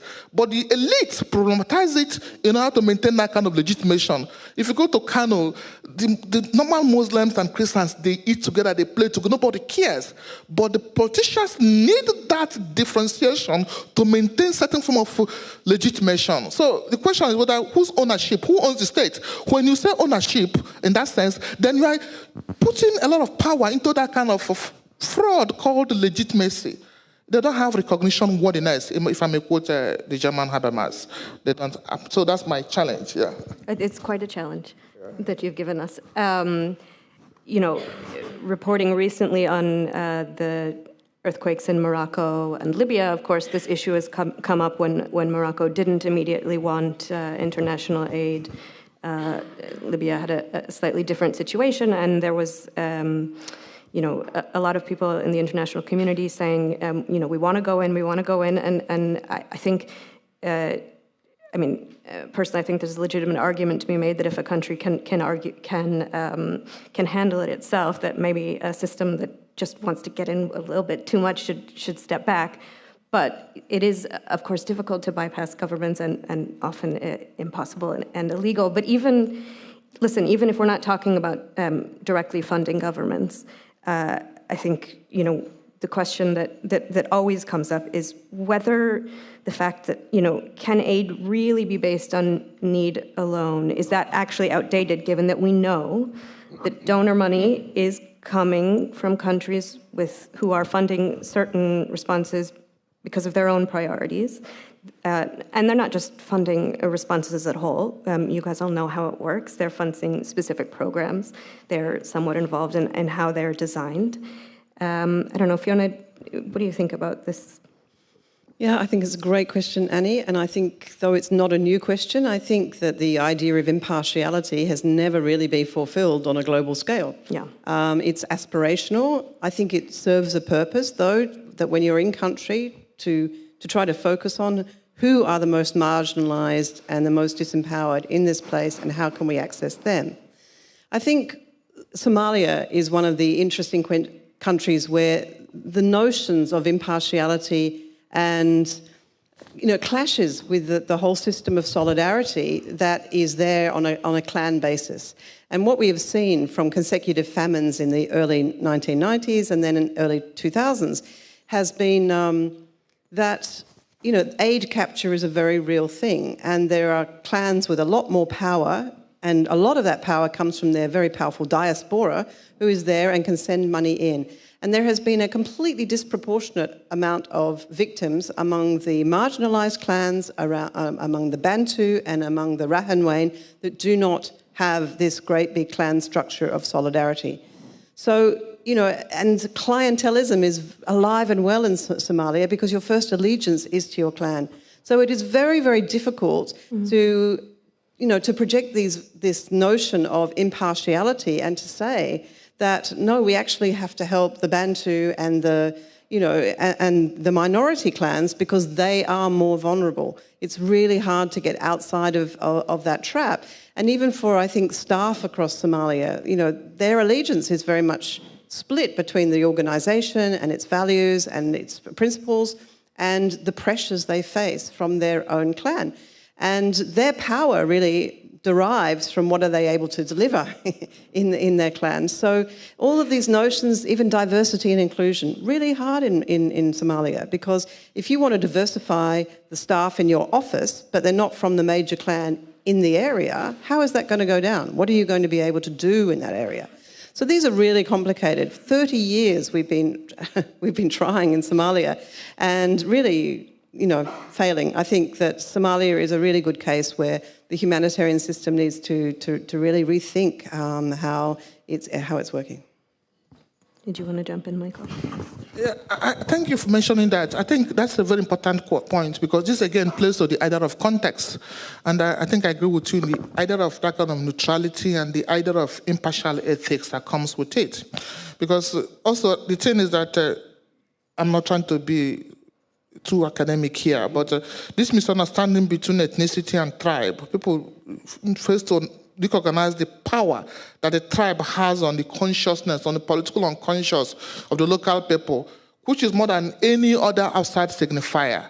Any other, not even the government has power when it comes to the tribe. When ethnicity becomes politicized, the tribe itself possesses more than anything else. So that even if the person in power doesn't have moral legitimation, once he's a person of my tribe, I will vote for him. I will recognize whatever he says works. And so this is the context in which the humanitarian agent comes and is confronted with this kind of complexities. So how does he negotiate that? So I agree with you. I think the issue of neutrality is a problem. It is a problem because we need to move away from that impartial ethics to recognize that, well, this is evil, this is bad. Evil is evil. We can't just say in the name of neutrality, oh, well, I need to be indifferent to this because I'm playing. Because at the end of the day, it legitimizes violence, legitimizes immorality. So I think, thank you for mentioning that. I agree with you on that. Thank you. Yeah. But I'm afraid it's even more complicated because evil is not evil. Apparently, that's my problem all the day long. Let's just watch the war in Ukraine. Half of the southern globe doesn't accept the notion of this is evil and Russia is responsible for that war, whereas the northern part of the globe accepts fully and subscribes fully to the idea, well, this is an attack without any kind of reasoning of any right to do so, to attack another country. So if we call Vladimir Putin, we don't do it, but even if we call Vladimir Putin, this is an evil, half of the world would say, no, it's not. So how do you cope as humanitarian actors with that the perception, the analysis of conflicts and tend to differ so much around the globe? And who's the one to judge, well, okay, this is really evil, so we won't help them, or we will help them in the second rank, not in the first one? Yeah, I mean, for me, just it seemed that Ukraine really changed a lot of discourse in the media as well, where it seemed like journalists were clearly taking a side. It's obviously not for the first time, but using language that I found really shocking, that I'm sure many of you were used to, saying, oh, these people look like us, as opposed to Syrian refugees who apparently don't. But also in terms of in the aid sector, I know that this has thrown up a lot of questions around neutrality and also, and whether that means you can express an opinion in your organization. I'm sure many of you work in organizations that have rules about what you're allowed to say and what you're not allowed to say. Of course, Nicholas, because this is a very important point to raise, because I think the distinction here, because I think I see the tension, is because we always subscribe to official discourses. What is official discourses? But politics is not about morality. It never is about power. Morality is an agenda of politics. So politics, but the question is that we fuse politics with morality. So when politicians speak, we expect politicians to be moral, but they're not supposed to be moral. It's about power. So whatever they say is about getting power and keeping the people restive. Morality becomes only an agenda of politicians. And so maybe that's what I'm suggesting, that maybe if we begin to change our mindset, what is an official discourse? What do politicians say as official discourse? And then what is the moral question we should be debating? And so when we separate political discourse, which is official, from what is actually the moral agenda, what crisis is at stake, we make that distinction, then we can have a debate that can be globalized at the same time, localized at the same time. So if we don't fuse morality and politics, because politicians are not supposed to be moral, they're supposed to be just about power. We expect them to be moral, but they don't care really. Only when they get power, they decide. When they get power, then they decide what is moral for them. And so that's why I think the question again of neutrality becomes important for me. If we make that distinction, then morality becomes unmasked from political violence that is imposed upon it, which makes it difficult for us. I'd like, before I turn, if there are questions, I'd like to ask Nicholas something that I think about a lot. He knows I think about a lot, which is how the words we use in the media and the images that we show, and this applies to the aid sector as well, I should say. I think a lot of images are used in service of awareness that sometimes people have had to apologize for, or sort of the cliche pictures of starving babies. That I'm not sure this is necessarily a net positive, but I'm wondering, in the media, if there are any phrases, photos, images that you either avoid using or do use because they play into certain discourses about, for example, refugees in Europe. Well, when it comes to photos, I think you would choose the most emotional ones. And this might be the famous, and we all know them, baby who's starving with great eyes and whatever you want. It's still, children suffering is a very strong emotion, either refugees or famine or whatever. But still, from a journalistic point of view, we would try to tell the story by telling an individual story. So if we go alongside with somebody who's suffering through that camp, through the catastrophe, tell the very one story representing all the stories, hopefully. I think this is a very old-fashioned way to do it, but it's still the most powerful way to do it. Thanks. May I just come in on that one? Because I'm involved in a project, a research project, looking at the ethics of visuals in the humanitarian sector, because there has been this awareness that we don't want to only show the really stark negative images and want to show more empowering ones. But it's interesting because I can see both sides to this, because sometimes we've gone too far the other way. The pendulum has swung so that positive images of people can be shown that actually hides the suffering that they are undergoing, and it makes it look like everything's okay. And so I think that we have to really avoid falling into that trap. And so it's really interesting what you say. Where can we find this common ground that will appeal to people so that they will have compassion and donate money to aid organisations, but also show the dignity of the victims? Well, this is to be judged on a day-to-day basis, I think, in every type of editorial staff you're working with. And the red line for most of German publishers, I guess, at least for them, for those publishers I've been working for, and that have been very different publishers, is we don't show nobody dying. So, be it a child, be it an adult.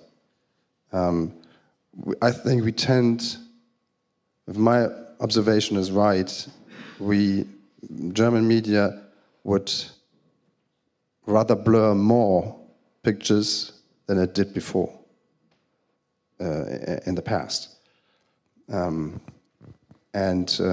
We would show dead people, corpses, only if they are anonymous, if you want, and non-attributable. Yeah, it's interesting, and it's something I come up upon all the time, and something that we also discuss about, if we treat pictures of people, on, let's say, what is probably the worst day of their lives, the same as we do in every country. I think that's also extremely important to consider how we picture people from everywhere in the world, because I don't think it's always the same, and of course comes from our own biases and where we come from. Are there any questions from the audience? I'm sure we could probably keep speaking for a long time. Okay, a mic is coming to you because your hand was up first. Hi, my question is, so of course, I think a lot of us find it's important to have venues like this to talk, and we have intersections of discourse. But my question is around do you have any advice for how to navigate avoiding being prescriptivist? So like you can say you're an expert in journalism or humanitarianism, but it's when you go out and do our thing after this Congress, how do we navigate not prescribing what we think is structural knowledge and being avoiding being like this new colonial instrument for what we think is right, what we think the humanitarian principles are, and that's the question for the three of you, basically. Okay. Michael, you want to take that one? Yes, because I think you're pointing about possession, exploitation, domination. I mean, these are my own principles, because that is the prescriptive aspect leads to possession, exploitation, domination, PED. And you're right to say that prescriptive ethics can be problematic. So how do we navigate that? My own work, I try to say, okay, in Xhosa Zulu, we say, Umuntu ngumuntu ngabantu. That is Ubuntu. A person is a person to other people, recognizing the other person in their context of experience and history. How do we speak to that? The context is there. The context of horror, conflict, whatever the case may be, is already there. So on the one hand is this. Do we just come from outside, our own notion of morality, our own notion of justice, our notion of what is good? So you say, well, people are poor in South Sudan because they have no iPhone. No, iPhone is not the standard of being poor in South Sudan. There are other elements of being poor that is not. Because they are poor because they don't have a flat, whatever, door. They don't have, no, that's not the standard for being poor. The question is, how do you come with your own idea of justice and morality and try to make it speak to the context of experience? One, understand the context. Two, well, of course, I don't say you don't come with an idea. Let your idea of morality speak to the context. So you see, the context speaks to the people, but also making sure that the agent who is there is mediated. So you'll be willing to be transformed both by the context, looking at it in a way that's, okay, judged to be good, but also not dismissing whatever you have. So I'm not saying that whatever you have as notion of good should be dismissed, but letting those ideas negotiate each other in a way that can be meaningful and transformative for the people who are living that experience. Thanks, Michael. We've got a question up here. He has his hand up really fast, so I'm going by speed. Yeah, hello, thank you very much. This is Günther from Munich.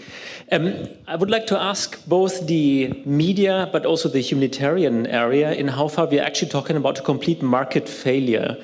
And how would you think about approaches in order to address this market failure? Because what are we talking about? We are talking about a driving factor for the media, that is the public attention, clicks, people switching on the television. And for the humanitarian sector, it's about donation and money that comes in. And in the end, what we see as a result is a complete market failure, because the attention doesn't go where it should go and the humanitarian aid doesn't go where it should go, whereas both of them are addressing very basic humanitarian rights, which is the right for information about the situation, and the second one is for basic survival. All right. Yeah, I don't think that the market picture is the right one. If it's a market failure, people would turn off the television, but they don't. And it's a choice, right? We have to choose, alongside with numerous other medias and numerous other social media platforms, on what do I put my resources today? Do I send another 4 reporters to Gaza, or do I leave them in Ukraine? That was my question today. This is a choice, and I go along with that choice by judging, by doing some sort of prognosis, what will be the most important story for the people to know I'm sending for, I'm doing my program for. And so I don't agree to the notion this is the wrong way to proceed, because somebody else would know better who I should send my reporters to and what topic I should cover. Who should that be? Who's supposed to judge that in my place? I have to do it myself. And for the humanitarian side, I'm not sure either. Market failure, perhaps on donations of individuals, yes, perhaps.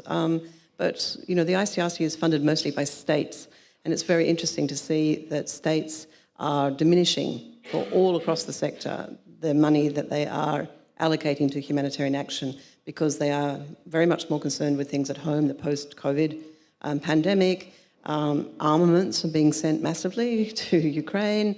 There is a lot of competing, and it's just interesting to see. This is why I really think about the Cold War period and coming back again, to see the retraction of humanitarianism. I used to get up on stages and say there was never a golden era of humanitarian action, but yes, there was. And I was fortunate enough to be part of it. I started in 1991, end of the Berlin, you know, the fall of the Berlin Wall. It was this post-Cold War optimism, Boutros Ghali's agenda for peace.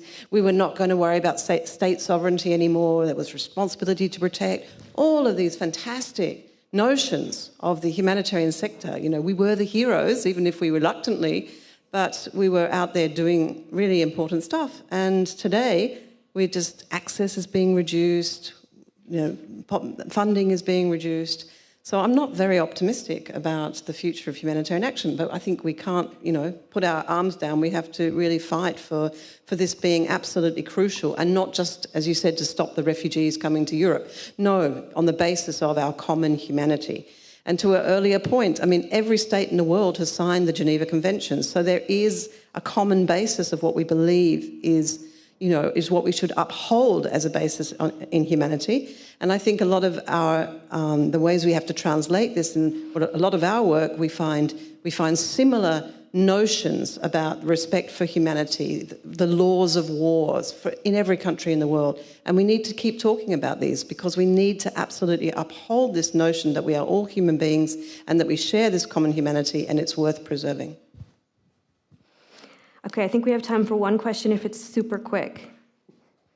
Who has a super quick question? Right there. Hello, thank you so much. I would like just to follow up quickly on Nicola's comment regarding Ukraine.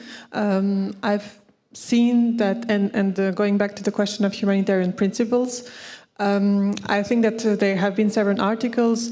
I can't give one now right top of my head, but mentioning that the war in Ukraine it really represents somehow a shift in the way how the world and humanitarian actors kind of apply the humanitarian principle in their action, and that in many other crises we have struggled being neutral, impartial, but so how we felt very uncomfortable with that and did not want to kind of say it out loud, and that somehow the Ukraine war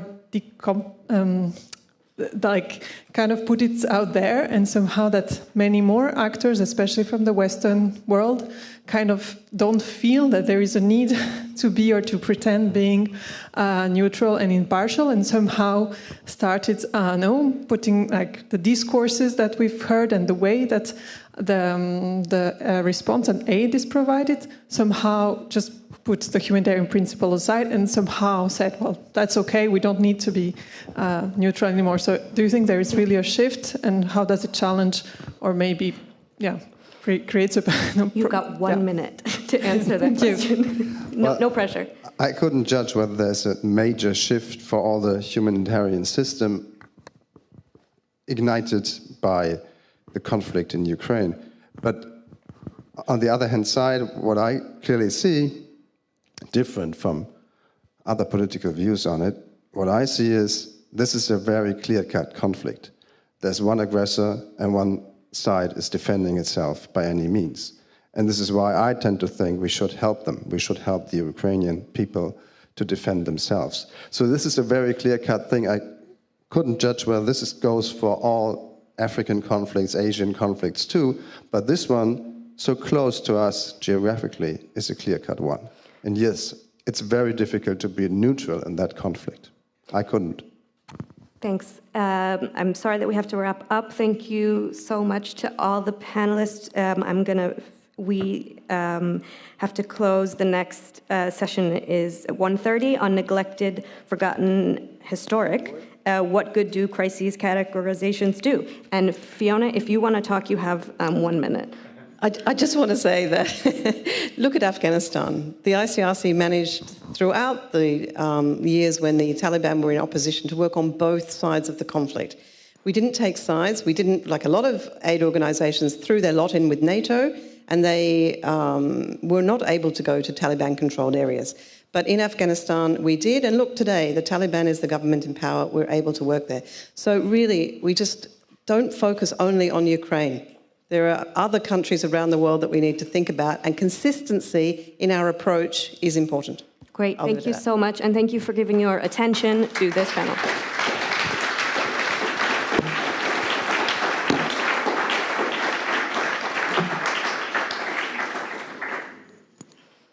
I think I was gonna.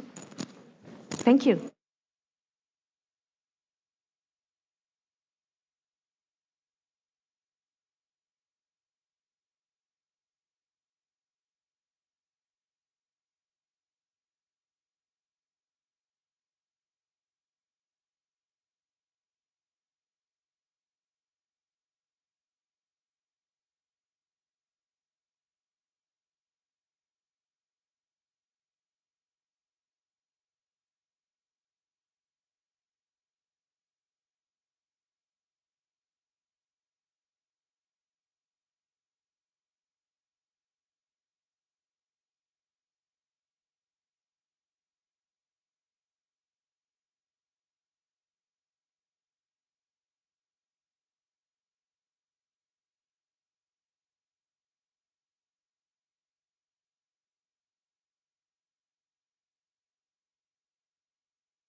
All right, can you hear me? Perfect. Welcome back after lunch. I know there's probably a post-lunch slumber, so we're going to try to make it as exciting and lively as possible. All right, so it's a pleasure to be here. My name is Sophie Desoulières. I work for MSF. I'm based in Amsterdam for the operational section in Amsterdam, and I head the Humanitarian Affairs and Operational Communications and Advocacy Department there. It's a pleasure for me as well to welcome today our panel, because it's a panel that's very, very diverse in the way that it is going to look at the different topics that we have at hand today. So I'd like to welcome Sarah Nader, who is a journalist, having worked with major news outlets such as the New York Times, The Guardian, Foreign Policy, and who is the editor-in-chief of Zan Times, which is a media that's focused on covering human rights issues in Afghanistan today. We also have Martin Suwatne, who is the managing director of NRC, Norwegian Refugee Council here in Germany. And online we have Gemma Connell, who is with UN OCHA and heads their, sorry, I'm going to have to look at my notes, Gemma, because it's a long title. She is the chief of the Assessment, Planning and Monitoring branch for UN OCHA. So we're going to be looking at kind of the narratives and around crises and the categorizations around crises. We're talking about neglected, forgotten. We're talking about historic, unprecedented. I see it myself in MSF every given week. We're ourselves competing for attention with each other, calling out with regards to food insecurity, with regards to the impact of armed conflicts. We're talking about the romances. We were talking about the ones where everybody has their attention, the hospitals that are getting bombed, the people who are caught in the crossfire. But we're also talking about the less sexy holes in socks that we've gotten used to, right? Those protracted crises, and we're trying to draw attention to issues that have not gone away and that are certainly not going to go away anytime soon. By doing so, by putting things into categories, are we contributing to putting them into neat little boxes? Are we contributing to taking away politics, of taking away agency?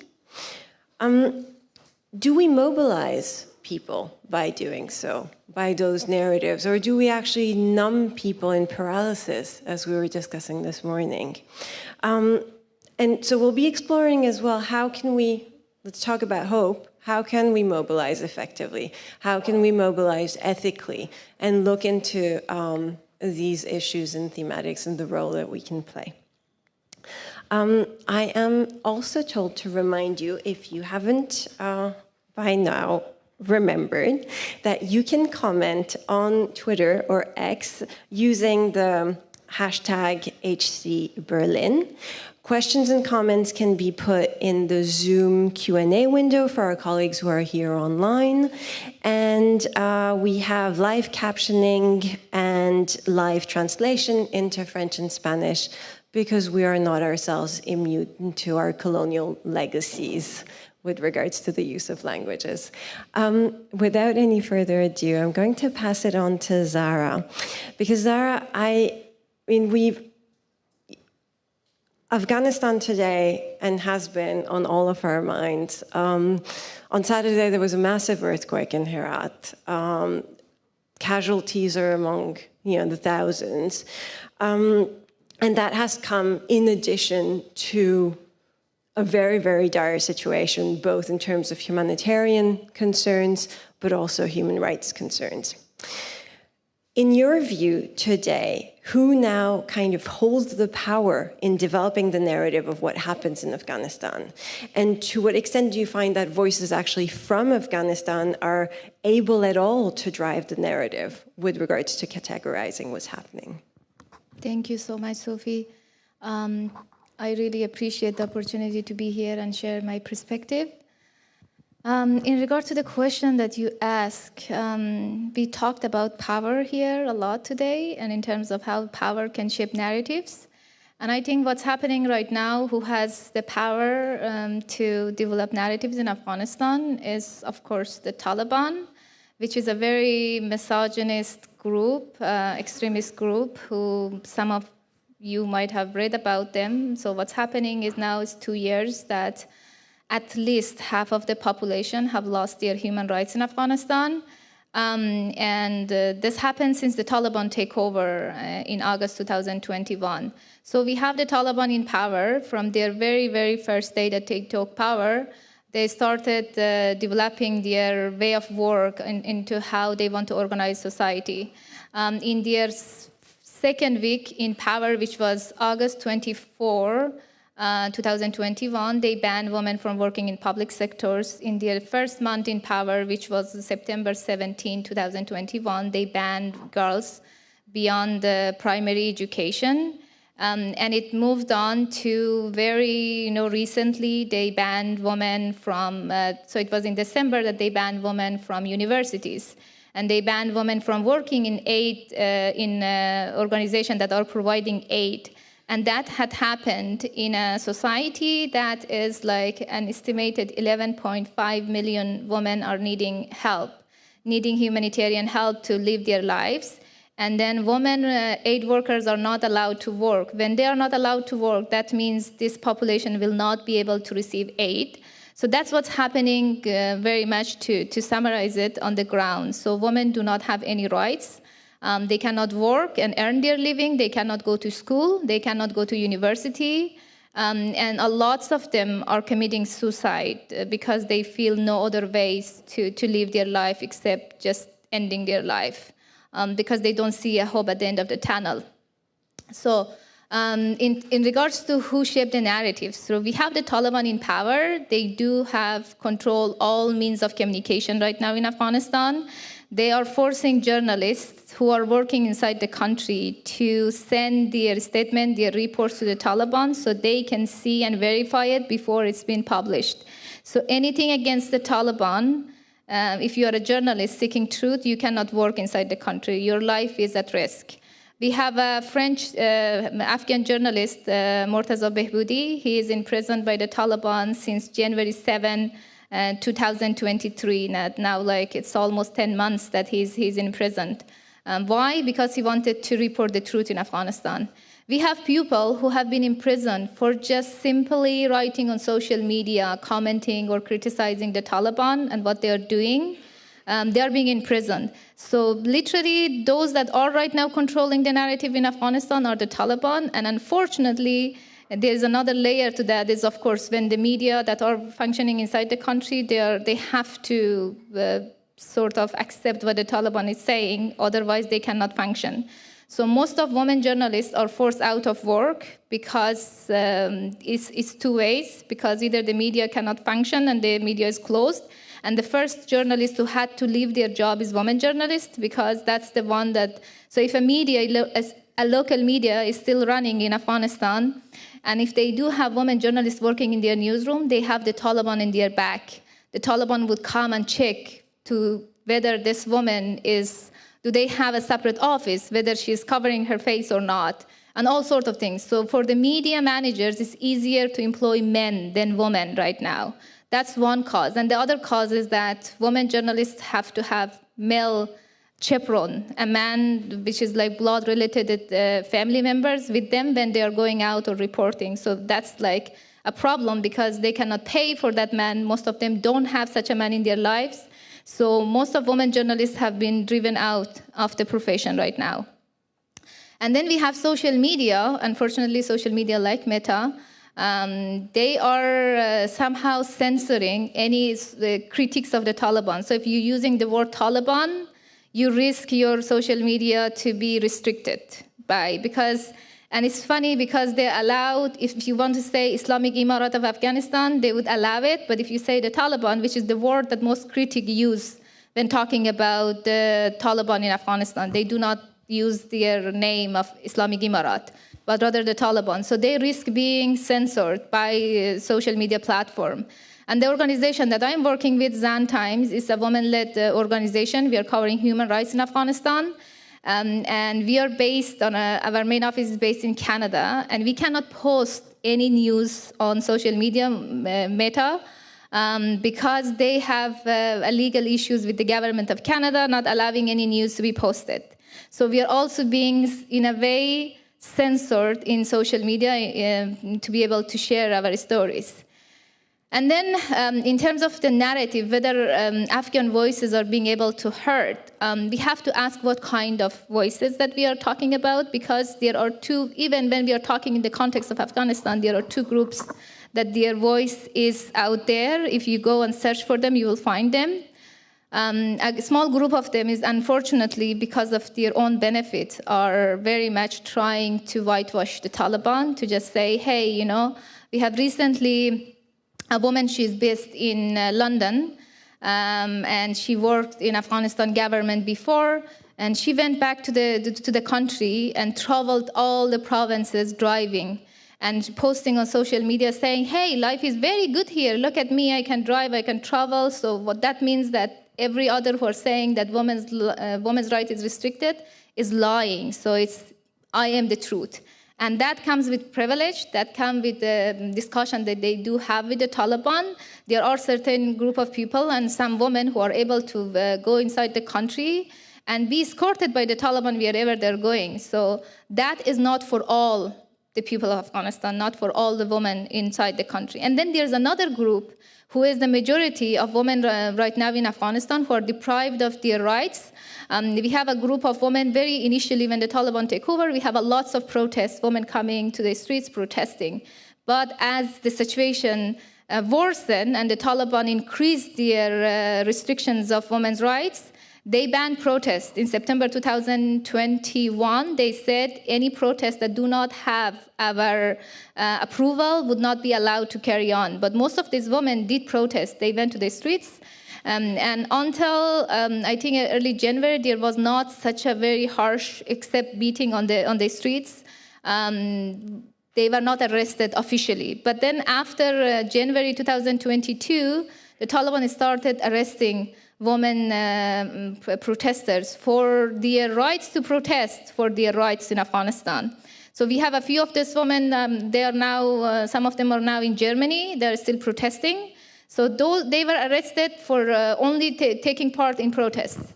And then we have, this has increased. So we reported on October 2022, we reported that the Taliban have actually killed some of women protesters who participated in protests, in women's rights protests in Mazar-e-Sharif, in Balkh province in northern Afghanistan.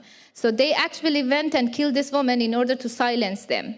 So that is the length that they are willing to go, and that still continues. Right now, as I'm speaking, there's 2 women activists who have been arrested by the Taliban for their role in women's rights protests. And what that means that when the Taliban, when there are women who are protesting, who are trying to change the narrative that it's not all the Taliban, it's also us who are resisting, who are fighting back. That's how the Taliban respond to them. So they are taking risk, immense risk to their lives to be only able to raise their voice and hopefully change, to what's happening right now in Afghanistan. Thank you so much, Zara, for giving us kind of the multifold elements that come into play to actually silencing the voices of Afghan women. I think it's no news to any of us, but it is particularly chilling to look at how social media, which was to be a tool of amplifying individual voices, is actually becomes a chilling tool of opposing authority and power. Yeah, thank you so much, and I look forward to discussing that with you and the audience. Martin, so you're with the NRC, and the NRC comes with a report about every year, right? Looking at the 10 most neglected crises, the 10 most displacement-related crises. So, and looking at major displacement, these are not tiny displacement. They're over, I believe, 200,000 people, right? And what you say in this report is that neglect isn't just something that happens, it is a choice. And I was hoping you could unpack that a little bit for us. What do you mean by that? And what are some of the factors or elements that you take into account when looking at that categorization? Yeah, then let's first look a bit at the definition of neglect. So neglect basically means to disregard. It means fail to care or fail to do something. We could also call it maybe forgotten crisis. But with all the information that we have in today's world, we cannot claim that we forgot. And also none of the countries on the list is neglected by accident. Neglect is a choice, an active choice. And we also see this in those crises that are not neglected. We see crises that receive the political will, they receive the funding, and also they receive the media attention. So if we want, we see it and we can do something about it. And then you asked about the methodology, what we did about. You were right, we looked at crisis with more than 200,000 people displaced. 39 countries were analyzed. And we then decided on 3 factors. They gave them equal importance. The first factor is the lack of political will. So basically, the international community ability and willingness to look actively for a political solution for the country.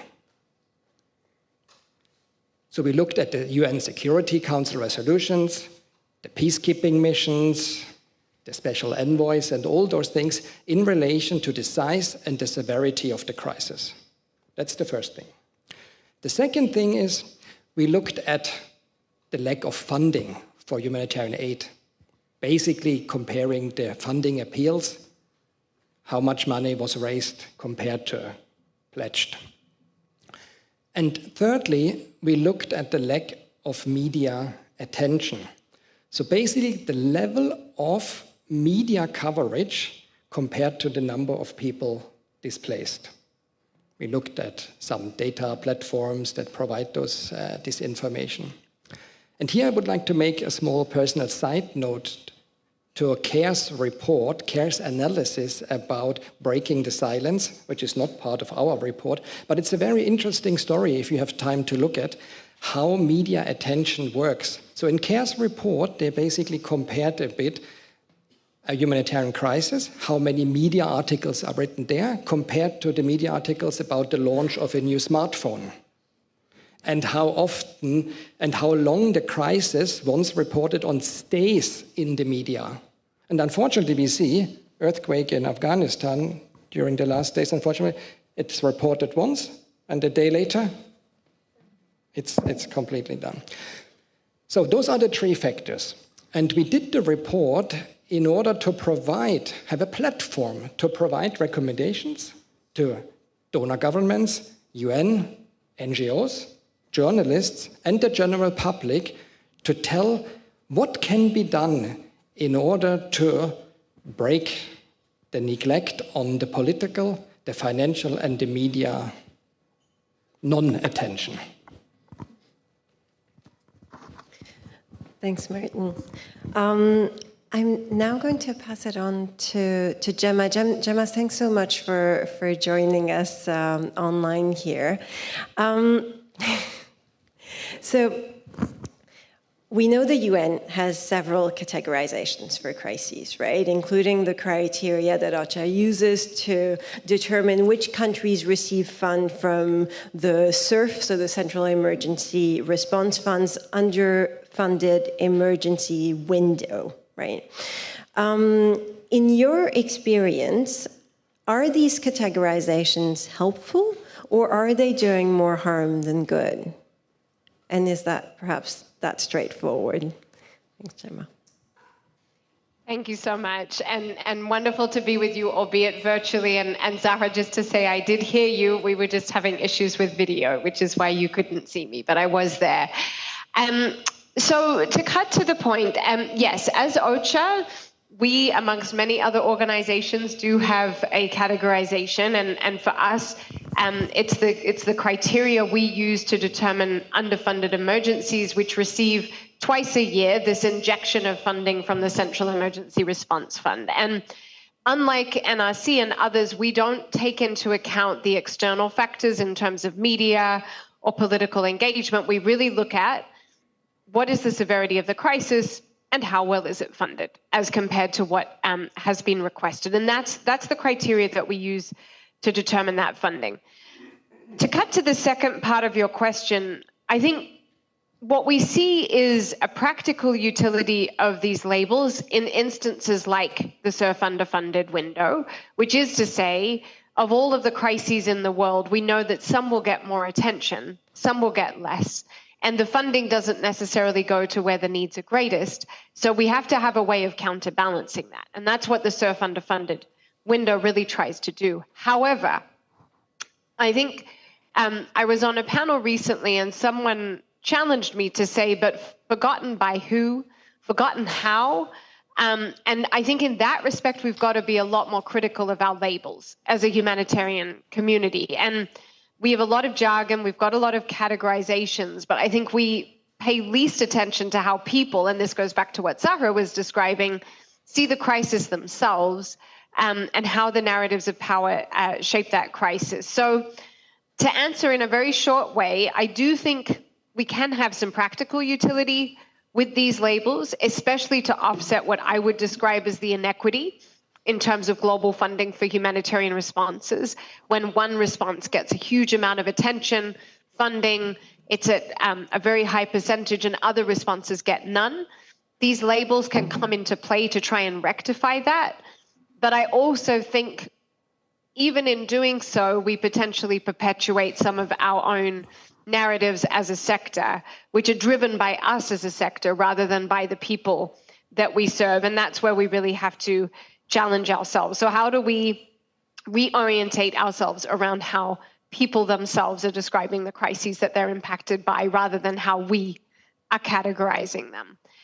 But just one last thought on that. If we don't have these categories, what happens to those crises that are neglected by who? By the Western media in particular, by traditional humanitarian donors. What happens to those crises then, and how do we rectify that inequity? And drawing on a study I saw recently, I think it was really powerful. It basically said that the narratives of people impacted by a crisis, and this should be something that we all know, but I think we need to be reminded, are more powerful than any intermediary relaying that narrative, which is to say, a person impacted by the conflict in Sudan, which today is completely off the global radar, despite the horrifying consequences, a person there telling their own story will have far more impact than me telling that story for them. So how do we start to bridge that gap between people impacted by crises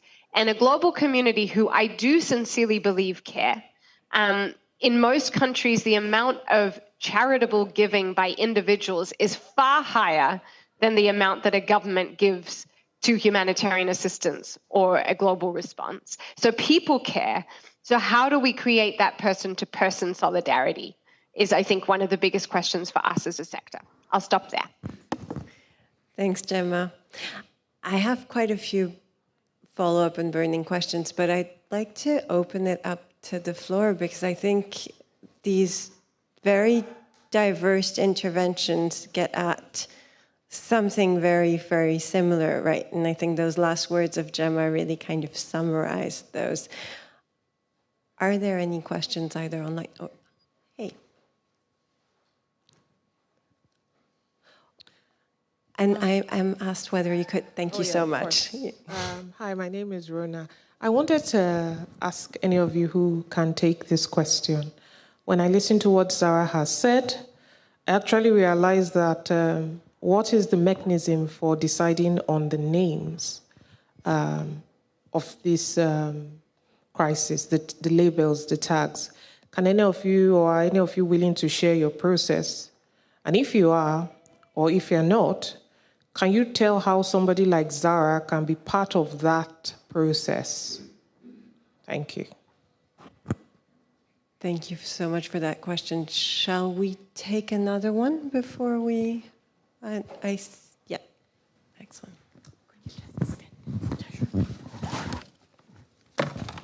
Hello, this is Zeynep from MSF Netherlands. Actually, my question will be for all the panelists, but it will be a follow-up to Zahra's speech about the Afghanistan situation. So when we were talking about the Afghanistan case, we talked about the problems girls and women are having in this Taliban regime. And this is the already existing problem, and also the earthquake happened, and this doubled the crisis which are already existing in the region. So my question is, how can we balance and mitigate the risks in this kind of double crisis situations for the vulnerable groups, because it doubles the vulnerabilities that are already existing in the region? And also, how can we do the fair categorization in this kind of situations? Thank you. Thank you. Martin, would you like to start, and Gemma, perhaps? Yeah, of course.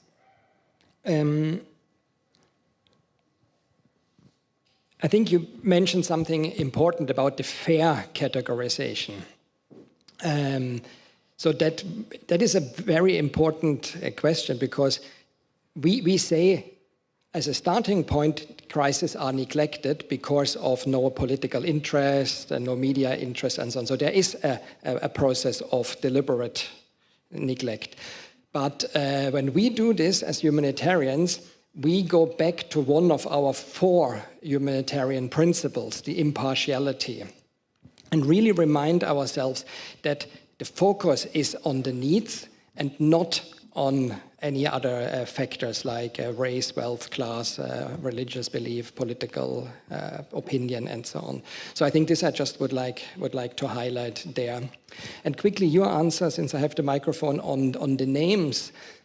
I think our colleagues that work in the media departments, they have a good recognition that we live in a world of 10-second videos where there is a headline needs to be there, a story needs to be there in order to get the attention. So the names are playing in this tune to create an attention.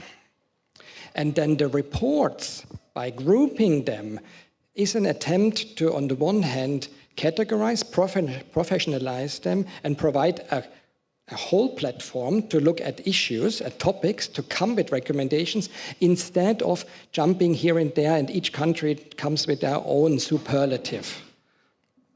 And also then providing a platform where the human stories are coming in again. Thank you.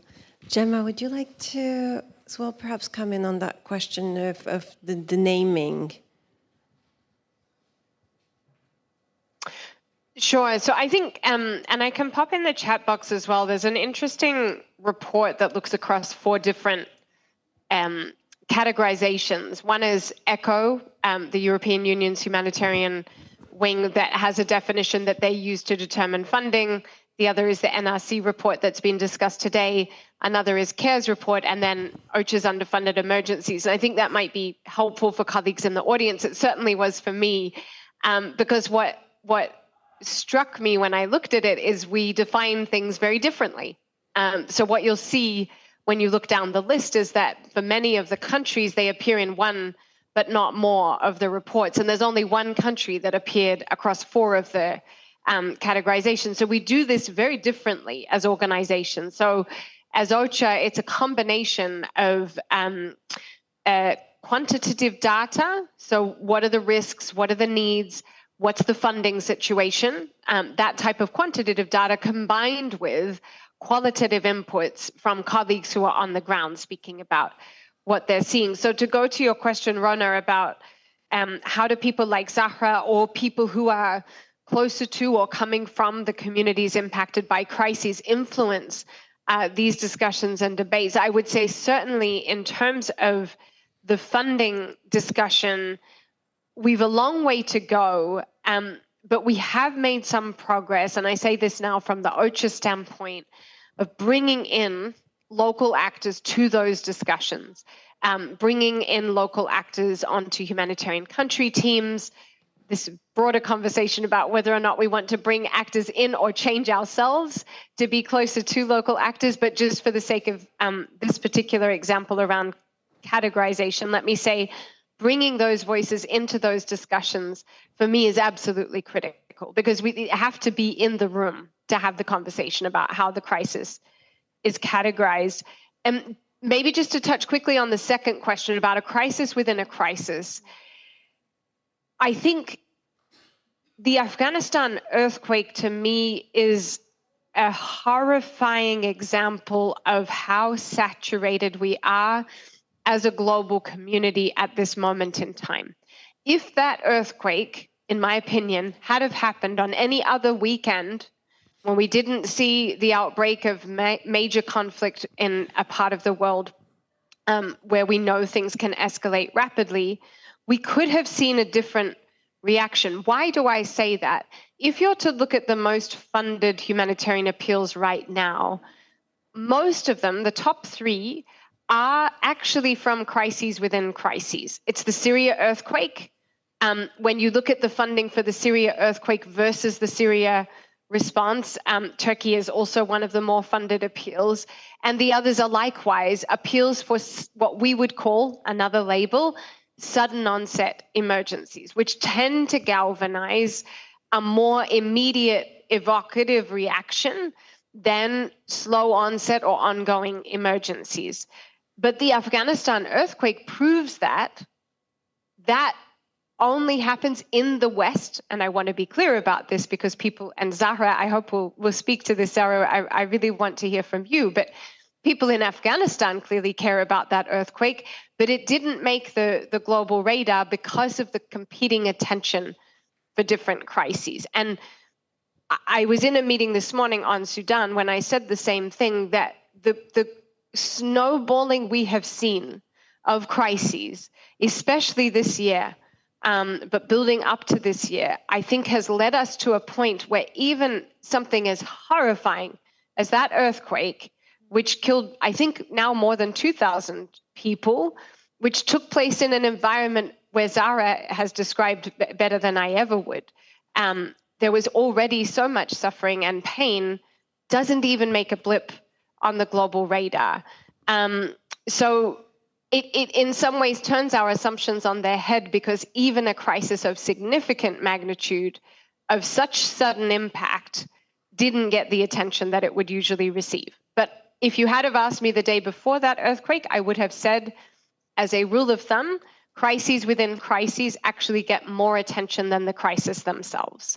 Syria earthquake being the case in point. I'll stop there. I want to talk about this question of like vulnerable population. So we were talking about this earthquake that happened in Herat. It happened on Saturday at 11:10 a.m. It was a time that most of men came out of the home to go for work or whatever they were doing, and most of the women and children were inside the home when the earthquake happened. And then after that, several aftershock that very much devastated.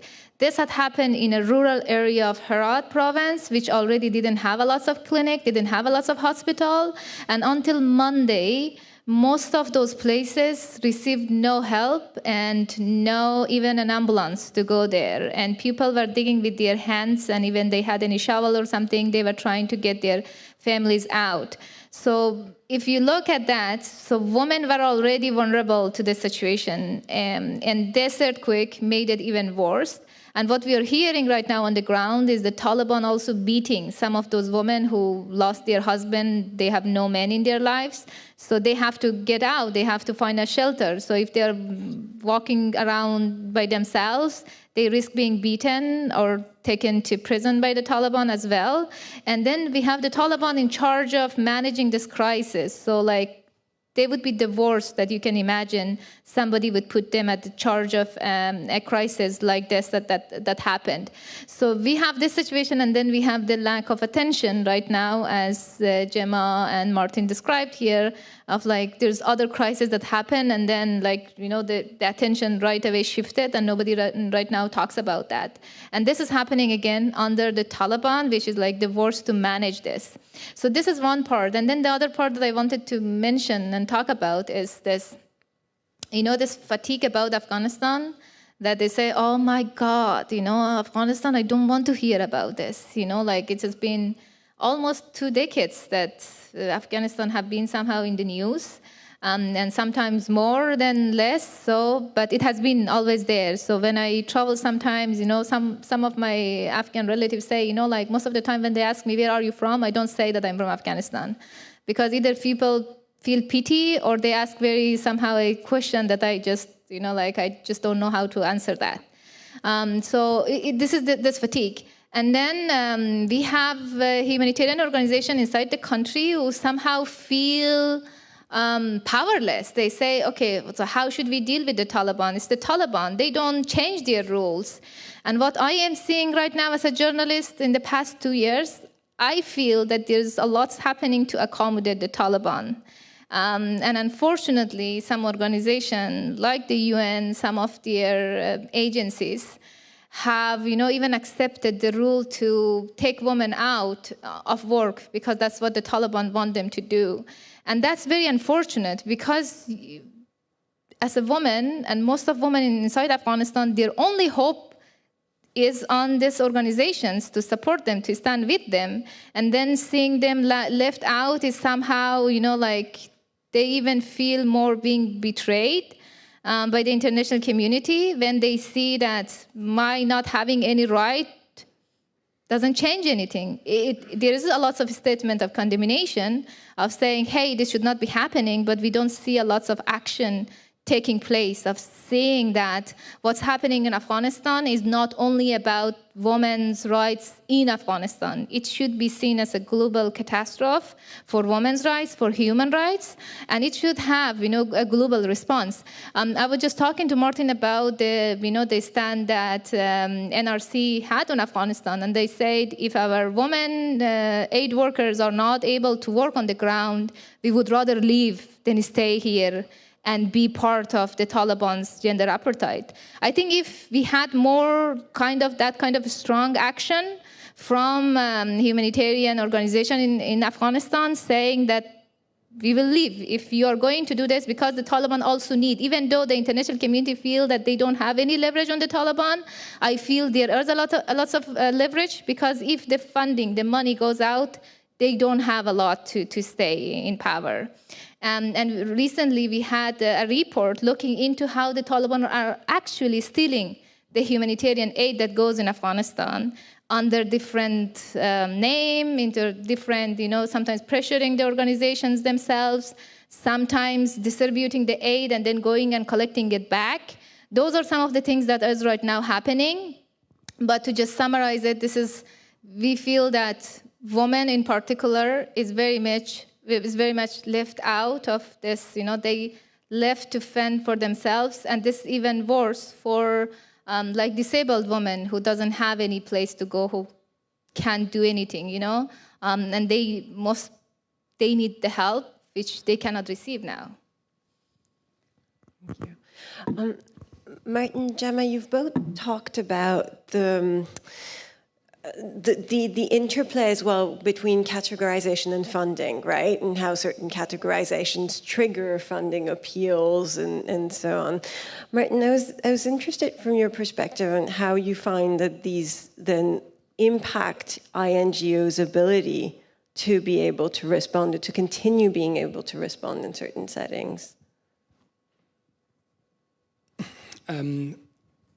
I think it's important to recognize that humanitarian aid is at industrial scale these days and has become an industry. What I see as an advantage of the categorization and pulling a focus on it, of course, is the funding, which comes with it, but also the attraction of working there, because we also fighting for workforce. We need the best people to come and so on. And if those countries wouldn't be spotted as a challenge, as something that needs to be addressed, and that we can do something, we wouldn't be able to attract the best people in the humanitarian community to come to those places. A categorization also helps us to use our own money and focus, our own focus, to use our own funding to invest in those crises, because traditionally they are underfunded, and we couldn't afford media people, we couldn't afford advocacy people in those crises. But with the focus and the categorization, we are using our own resources to equip those countries adequately. So it helps us as well on the focus to be willing to work there. Thank you. And the attracting workforce angle is a very interesting one. Right. Gemma, would you like to come in on that? Or I just had one other reflection, which is a little bit of a different angle, which is that labels can also be very counterproductive, especially when we're talking about thresholds. So I think, especially in the international media, especially in a world where we now have so many crises that last so long, we've seen this obsession with whether or not crises meet a certain threshold. Is it genocide? Is it not genocide? Is it famine? Is it not famine? And I worked in the Horn of Africa during the drought these last years, and that question of is it famine was repeated for 3 years straight, when thousands of people who shouldn't have died in the Horn of Africa because of that drought. But because the label famine wasn't there, it didn't galvanize in the same way, potentially. At the same time, I think one of our biggest challenges is when we launched the underfunded emergencies window, when it was conceptualized, the idea was that it would pressure other donors to look at these crises and put more money towards them. That's the concept, right? That it will catalyze that additional funding. And I think in recent years, we've not seen that impact. And so it's now very much a case of, I do believe, important injections of funding from a central source to crises that are not receiving the funding they should. But that additional impact of the other donors in the system then really taking stock and saying, hold on a minute, how is it that we've not funded Burkina Faso this year when the needs have risen this dramatically and OCHA's just given a SURF underfunded allocation because it's so clearly neglected? Maybe we should do something more. We're not seeing that happen. So that trigger effect, for many reasons, but I think part of it comes back to the saturation piece, and part of it comes back to where the world's attention is in 2023. I don't think we see as powerfully as we should, and maybe it's something we should reflect upon, even as a humanitarian community, that having multiple different definitions means that our collective voice isn't as strong with those donors as it could be when we have different countries in every one of our reports on this issue, right? So how could we potentially make that step change? Because isn't part of what we're saying, going back to Martin's point, isn't part of what we're saying, if you're truly to be impartial, if you're truly to be needs-based, here's the black and white facts of the matter. This crisis isn't funded and it should be. And that should trigger a different discussion. But right now, I think we're just filling it internally with what we have and what we can do and not triggering that discussion. Absolutely. Thanks, Gemma. And yeah, the famine example is a particularly striking one. Is it a famine? Is it not a famine? We're seeing the deaths actually happening before, while the media as well is waiting for that particular categorization, for it to be taken seriously. It's any questions or comments from the floor? Over to you. Yeah, thank you. This is Günther again from Munich. I think this is a dilemma that cannot really be solved, because the world is so complex that it's really difficult to grasp. And I think without categorization, we cannot function. Yeah, so to grasp a situation is already very difficult, but then to put it into a concerted action is even more difficult. And I think it's just not possible without these categorizations. So I think it is a must of human society actually to function in all areas of human life. Yeah? But of course, we need to reflect constantly on what is the story and the history and what is the local involvement in the development of such terms. And I think another problem with these categorizations is also the interface between different cultures, between perceptions, that of course would generate different labels. And I mean, we are sitting here in Berlin, it's the West, probably the majority here in the room is from this geographic region. And so we have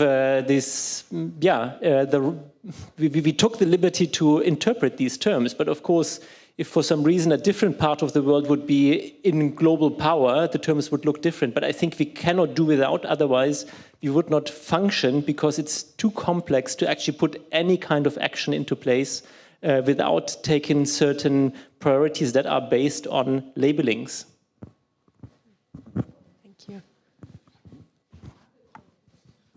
Please. And then, sorry, right now. I was just tweeting my comment, but I might as well say it.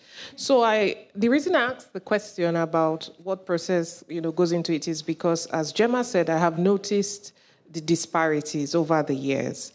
And I feel so pressed to bring it up because I realize, listening to all of you, that this disparity is part of why the media is also not clear. You are all speaking the same language that we have to categorize to be able to implement efficiently, attract the best talent, and understand where funding needs to go to evaluate. That's great.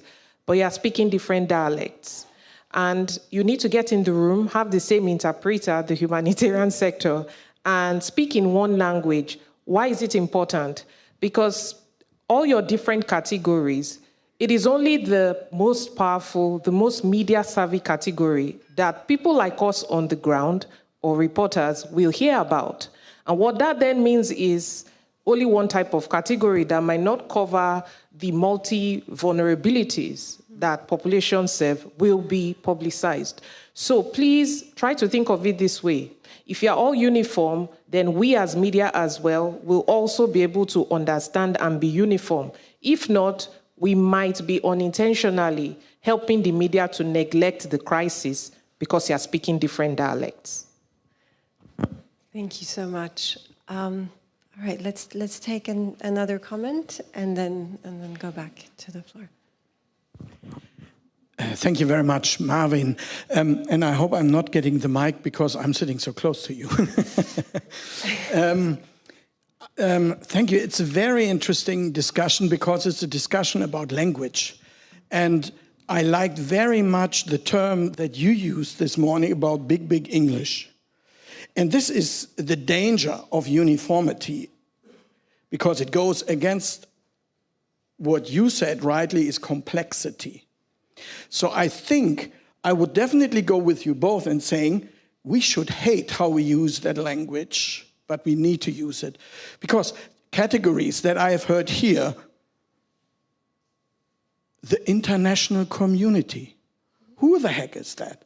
Or investment, talent.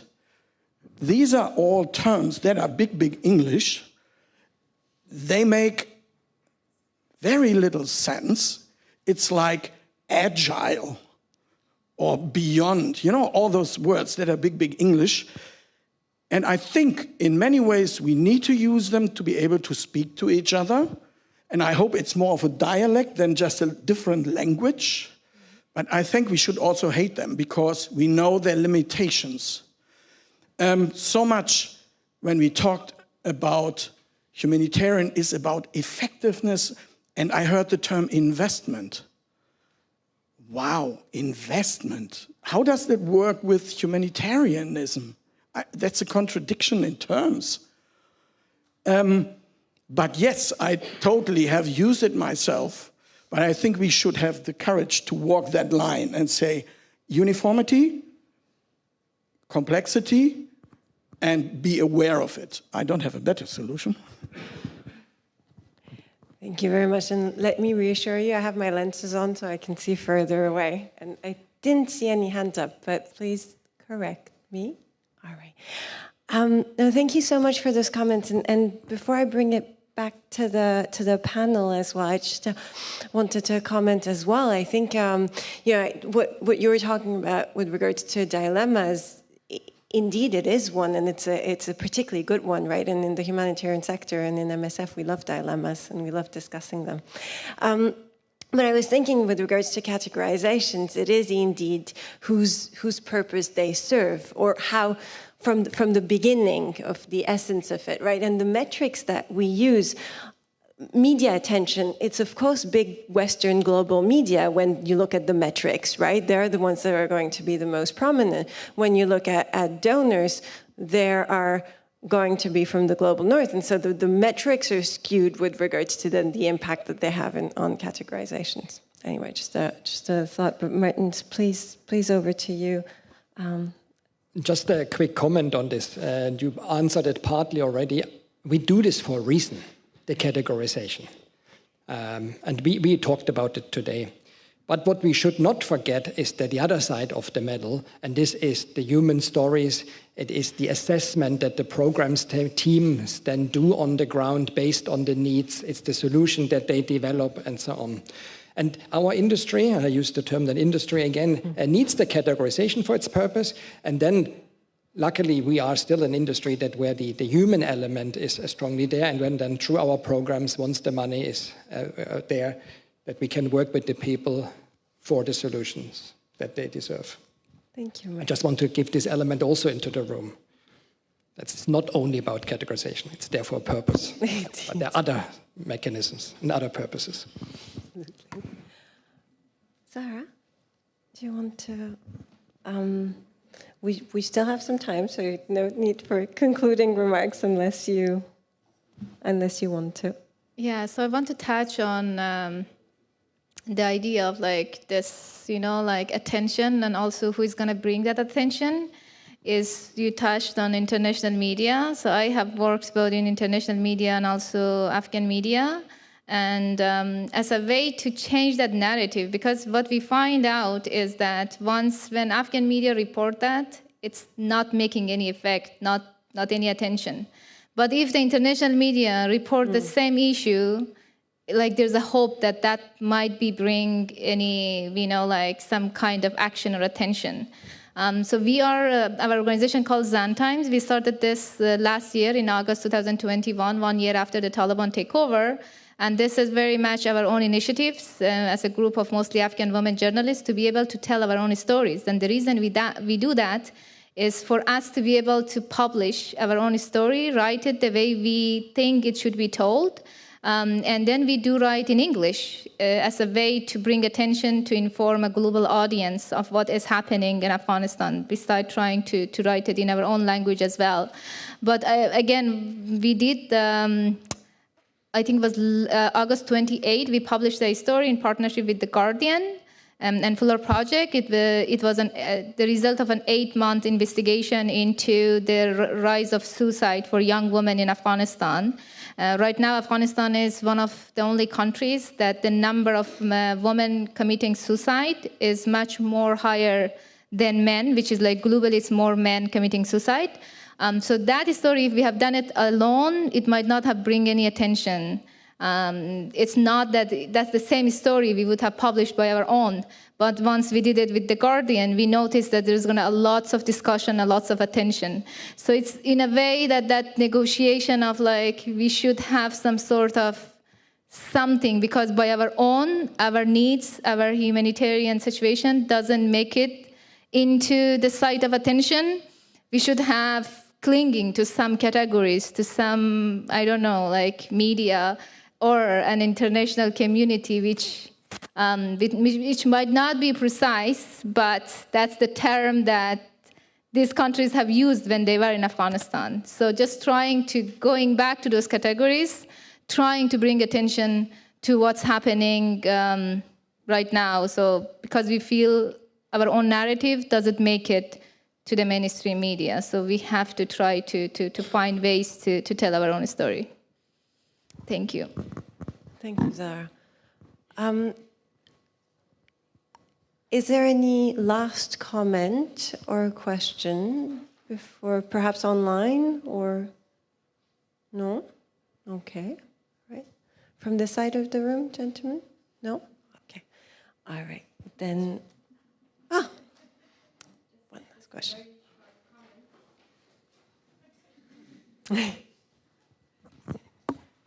Thank you.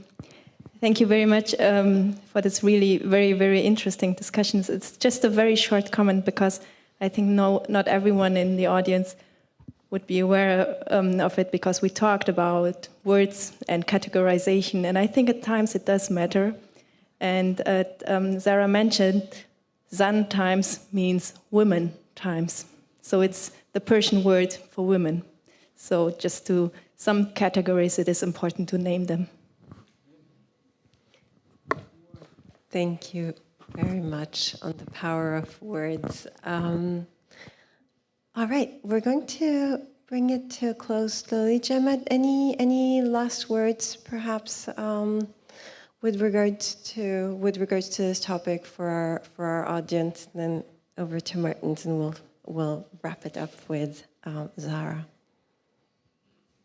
Thank you, Sophie, and thanks for having me. I think my last words would be two things, and I think it builds on what Rona implored us to do.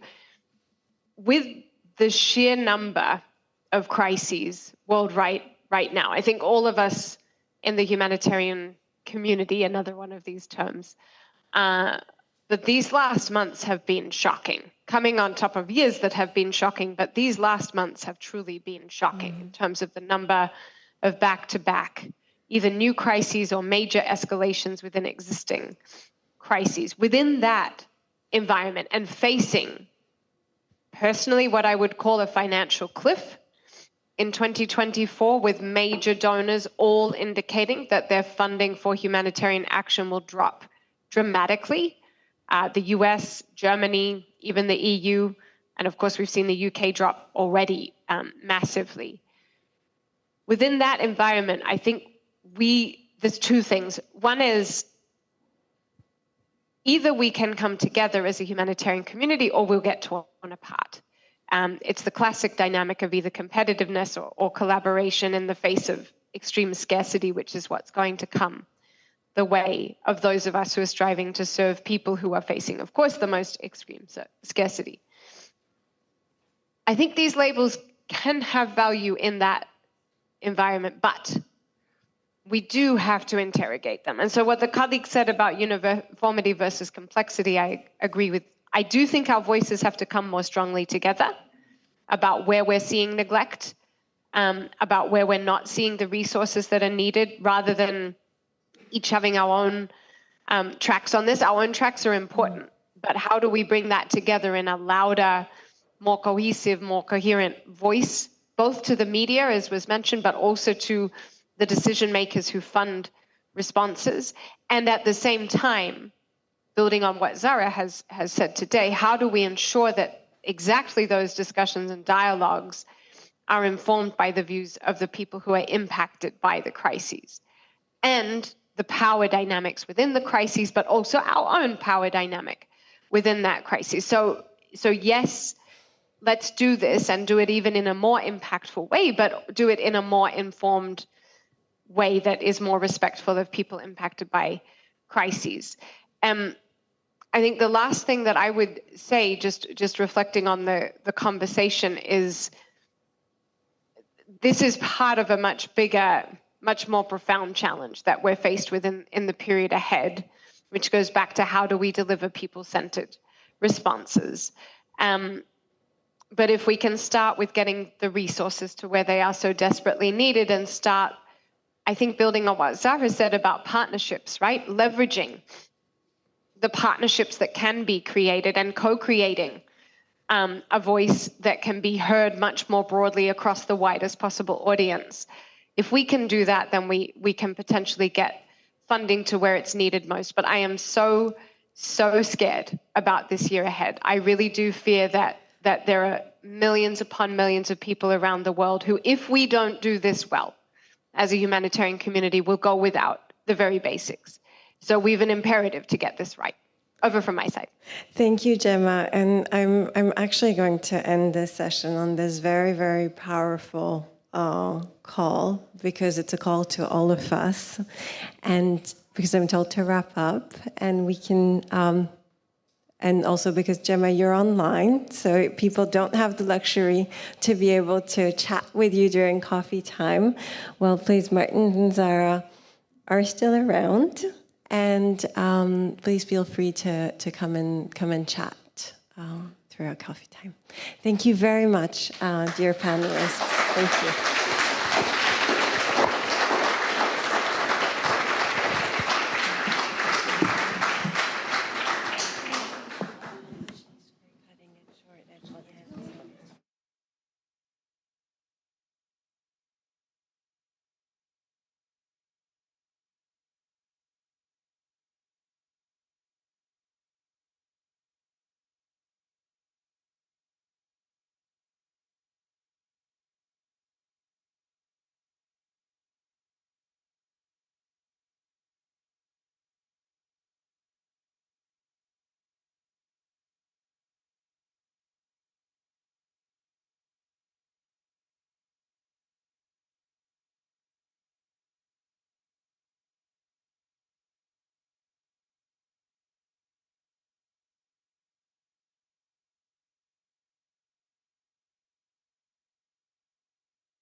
Hello.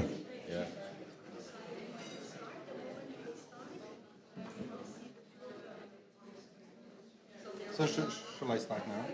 Shall I start?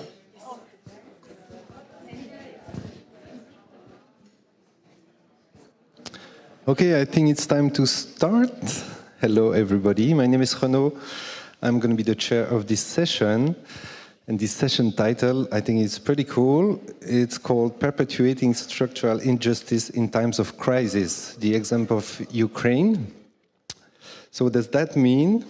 Well, assistance going to those who are in highest needs and are most vulnerable is central to humanitarian action. But yet, some population might have specific vulnerabilities that not lie within the applicable definition or within the mandate of the humanitarian actors. So humanitarian actors might involuntarily contribute to perpetuate historic, racial, and epistemic injustice. So this panel will try first to investigate this mechanism using Ukraine as an example.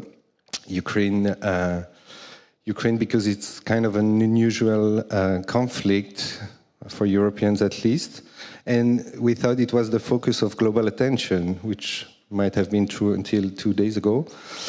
And we'll try to put a critical look at the social construction of vulnerability and how narrative come into play.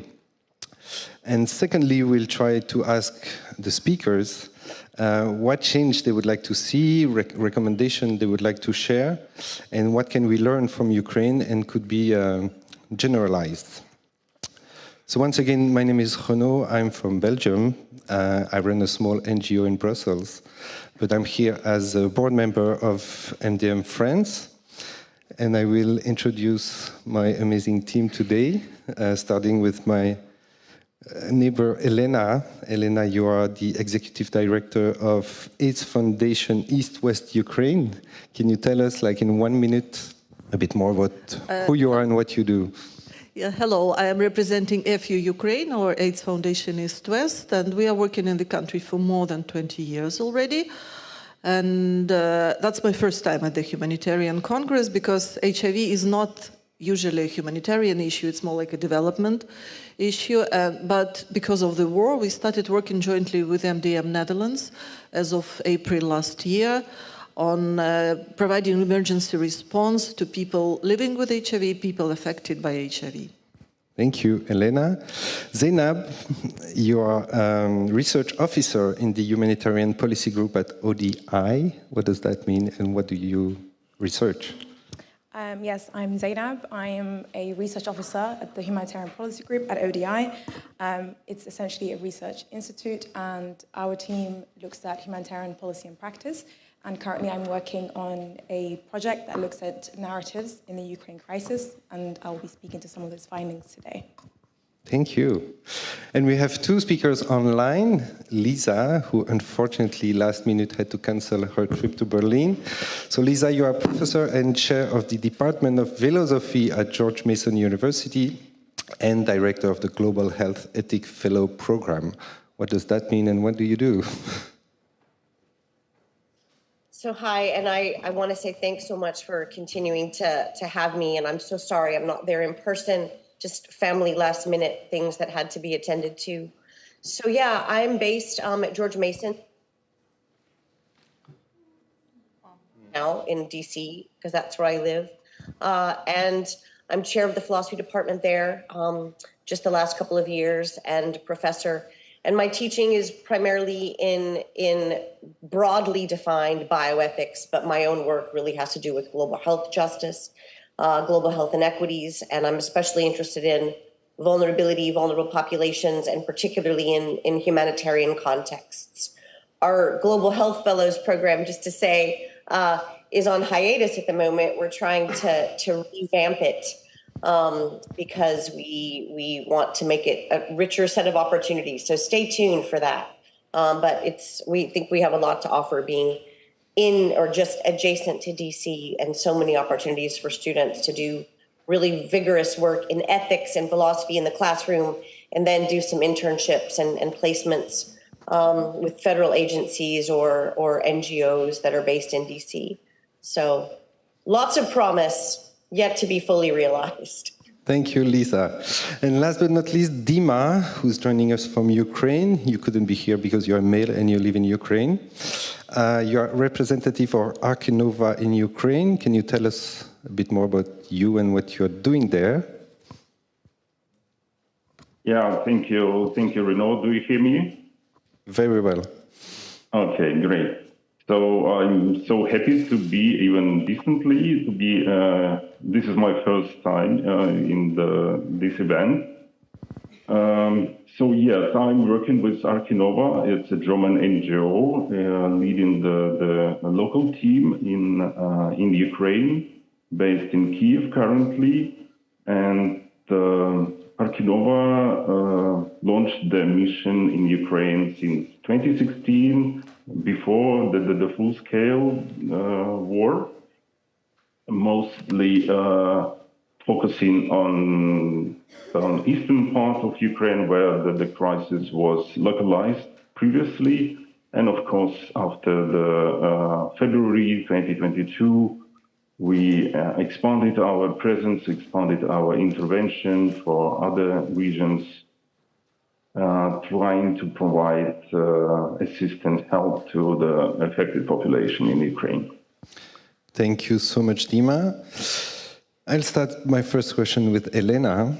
So Elena, you said you work with a key population in Ukraine around the HIV epidemic. First of all, I would love you to define what is key population. Not everybody might know that. And in your experience and analysis, which role does structural injustice play when you look at their situation and how they are affected both before and during the war?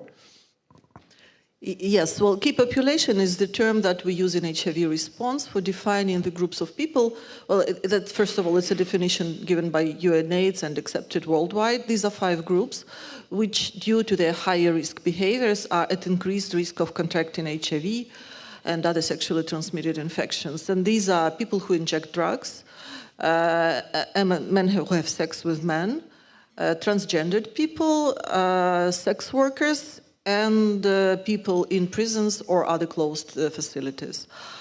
And in addition to their at-risk behaviors, usually they have legal and structural barriers that interrupt their access to services, that deprive them of their right to care. And in addition, these risky behaviors are criminalized in many countries, including in Ukraine. So that's why when the crisis strikes, these barriers become even higher. In Ukraine, I don't know whether you mentioned that in Ukraine currently we have the 2nd largest epidemic of HIV in Europe. The estimates are about 250,000 people living with HIV, but officially registered only 150,000. Those are people who can receive treatment already. So where are the missing ones? We don't know, and we are trying to find. But I'm afraid that the war will increase these numbers. Why? Well, first of all, the HIV response has tremendously improved over the years that Global Fund project started in Ukraine. Our key populations started receiving better access to services. And first of all, it was because of the development of groups initiated by key populations, which grew into service providers. People who inject drugs, they received harm reduction treatment, and hopefully all of you know harm reduction services. And all of you know that this is the service that allows people to inject drugs safely and receive opioid methadone treatment. When the war hit, there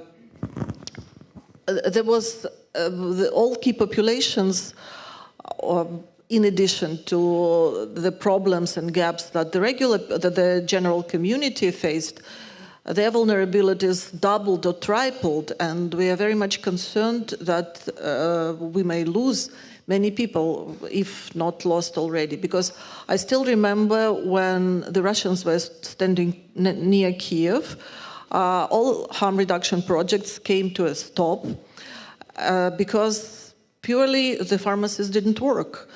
People who inject drugs, they couldn't get clean syringes, but they needed their daily dose. So what they do, they start injecting with dirty needles, start sharing the needles, the practice that already became unacceptable in Ukrainian context.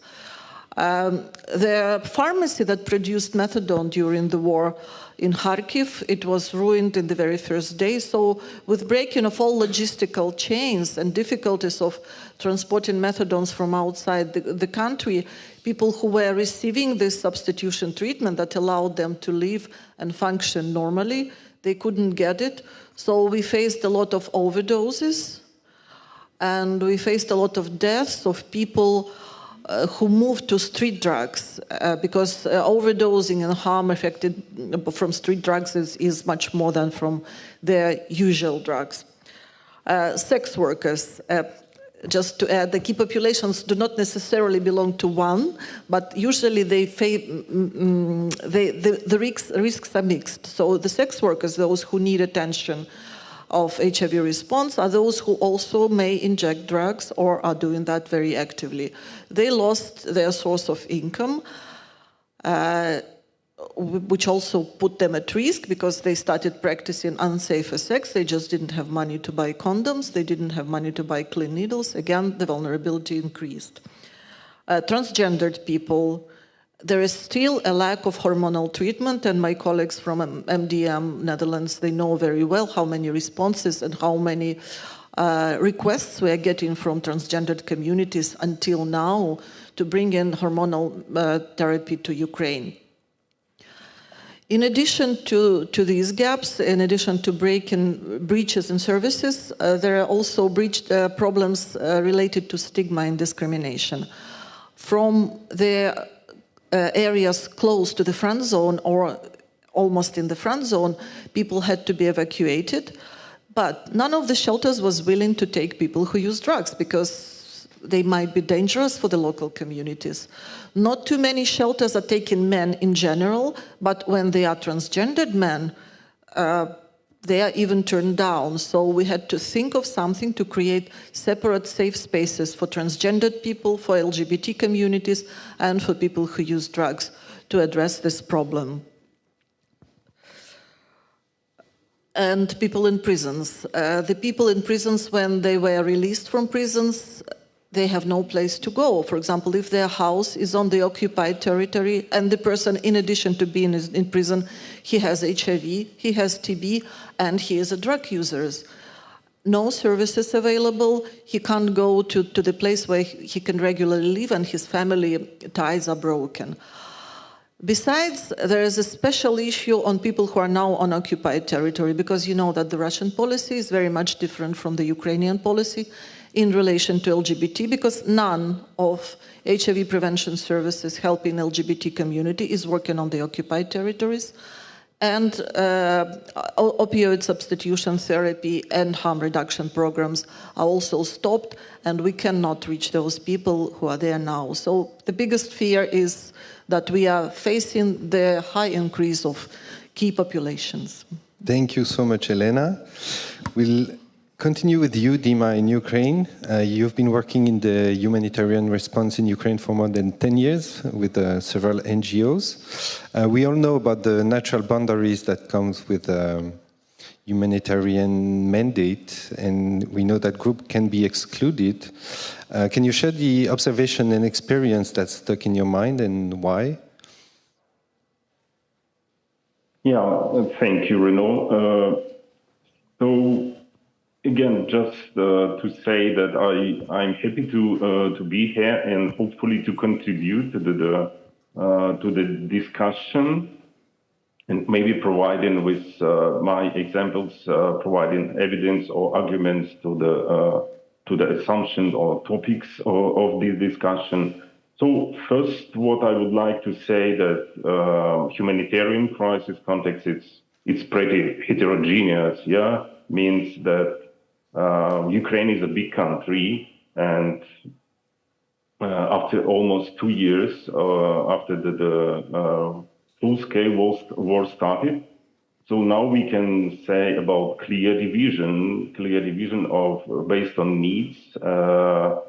For instance, with the western part of Ukraine, which mostly focus on problems related to IDPs. Also, we have the occupied territories communities, which is on the north country around Kiev, for instance. Here, the local communities already at the stage of early recovery. And of course, unfortunately, we still have the front line, the population who reside in next to front line, which is on south and east part of Ukraine. And here, unfortunately, people still suffering from hostilities, and they just literally require some life-saving assistance. Yeah, so this is, it means that the target and vulnerable groups, of course, they vary depending on these many aspects. And of course, while designing our integration, we should take into account this. I can give you a small example. Besides what I mentioned, for instance, I think you heard about the Kakhovka dam breach, the situation which caused a flooding and a lot of territories observed with water scarcity. And when analyzing the situation and trying to design our assistance for these people, for this community, we considered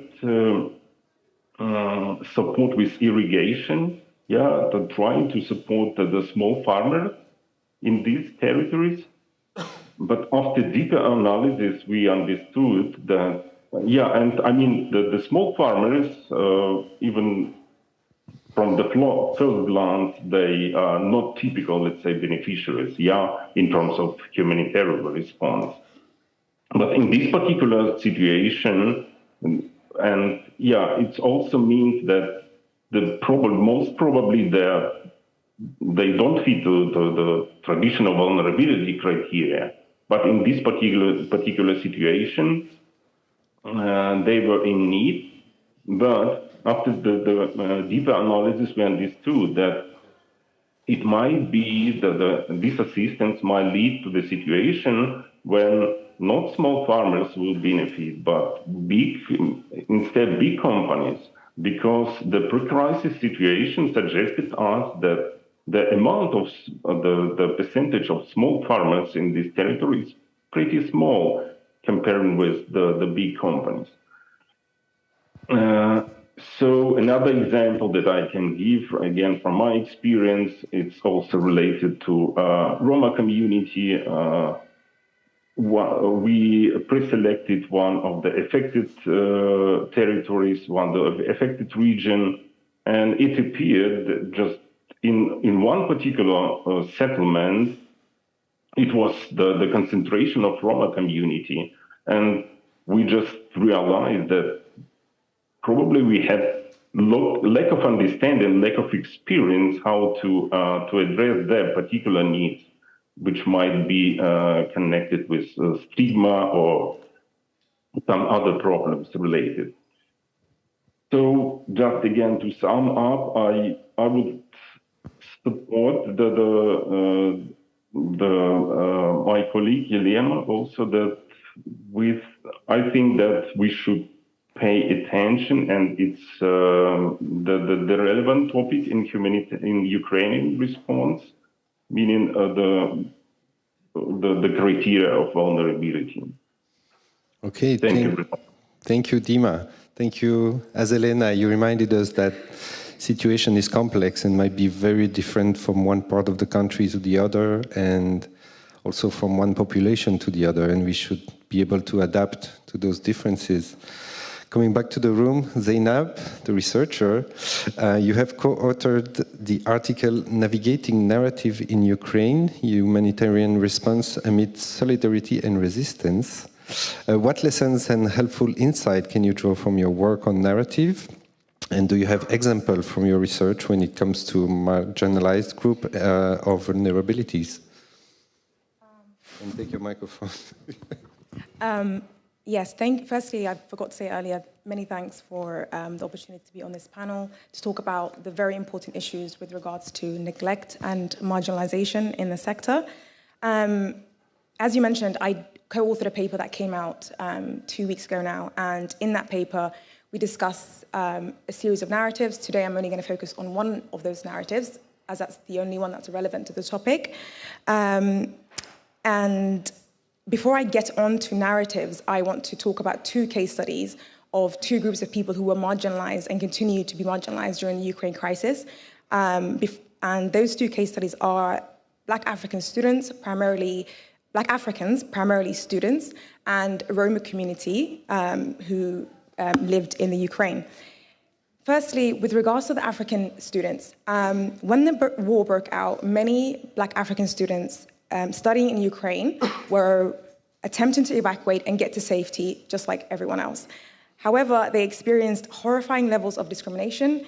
And there's one story that I read that really stayed with me, which was about a young man who had come from Nigeria, and he had come to study medicine in Ukraine. When the war broke out, he attempted to flee. Every morning he would wake up and he would go to the train station and he would be told, you can't leave because it's women and children first.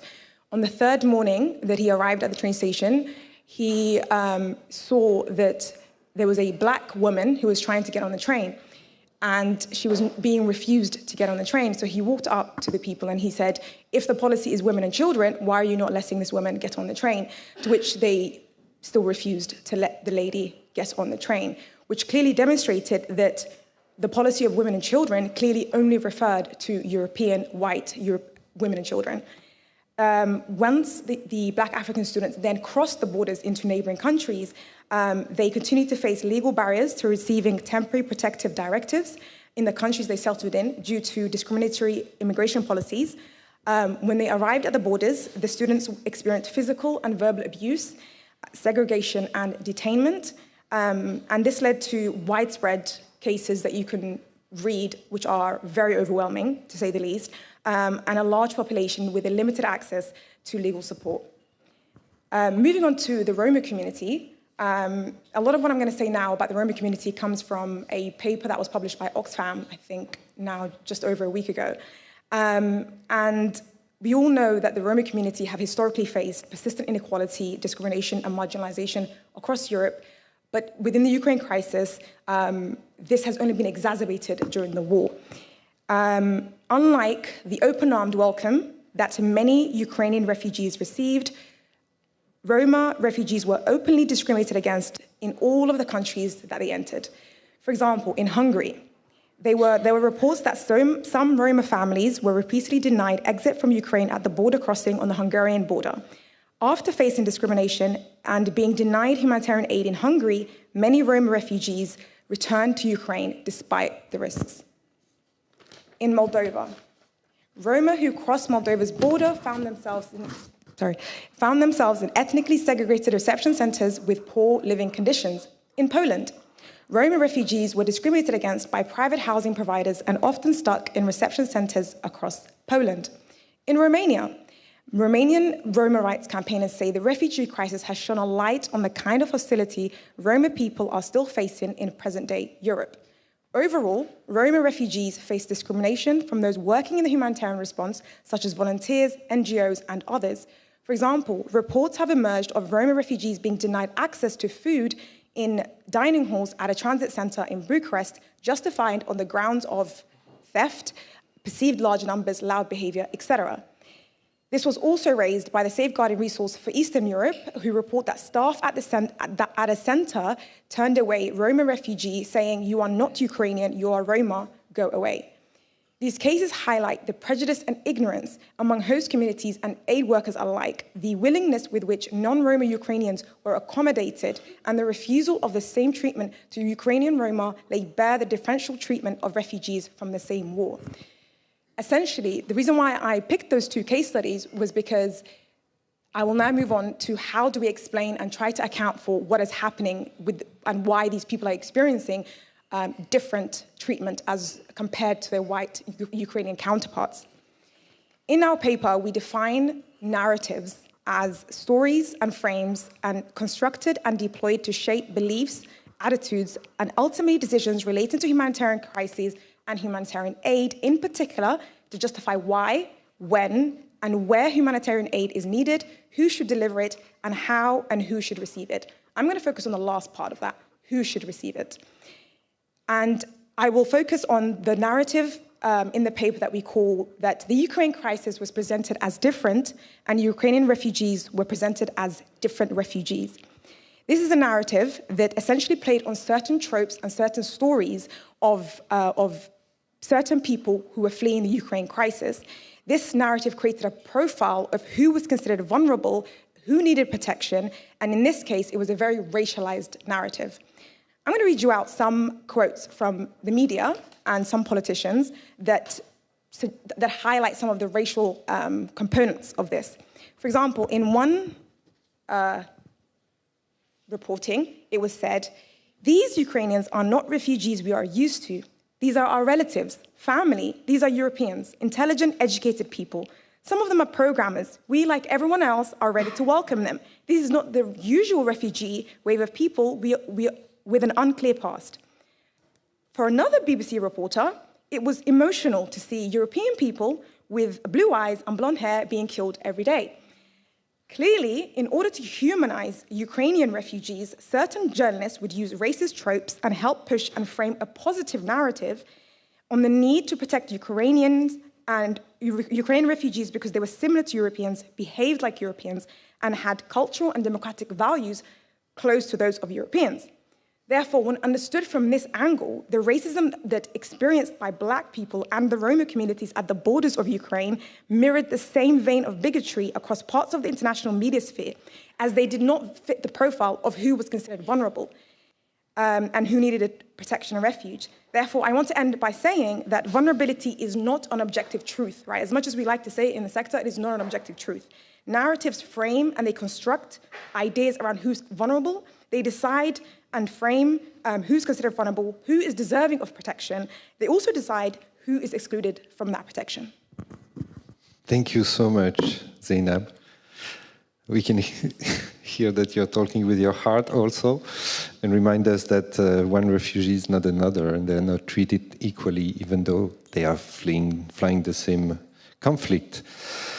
Going back to the United States with Lisa, you researched extensively into global justice and solidarity, health inequalities, and vulnerable population. So can you share your thoughts in this discussion and add another point of view on structural injustice and social construction of vulnerability and how it all relates? Yeah, so thanks, Renaud. I want to say thanks to all of the presenters so far. Your talks were so terrific and really compelling. What I think I would like to do is pull out some sort of major questions that I think emerge about how we think about vulnerability based on people's comments so far. So I have sort of 5 broad things jotted down here. So I'll just, do the philosophical thing and sort of like think what are our broad themes, and particularly themes with ethical implications here. So first of all, based on what we've heard from the other presenters, it seems as if we want to pay particular attention to the fact that vulnerability, even though we're increasingly aware of this, continues to be organized or conceptualized in ways that are at once over-inclusive and under-inclusive. So we're regarding some people as vulnerable who may not be, or not as much as others, and overlooking other people who are. So one broad theme there. which obviously is going to have implications for resource allocation for starters and prioritization.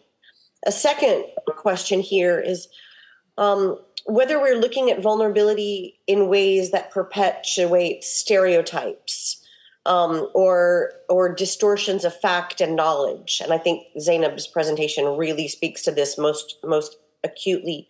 And in doing so, undermine understanding and recognition of who really is vulnerable.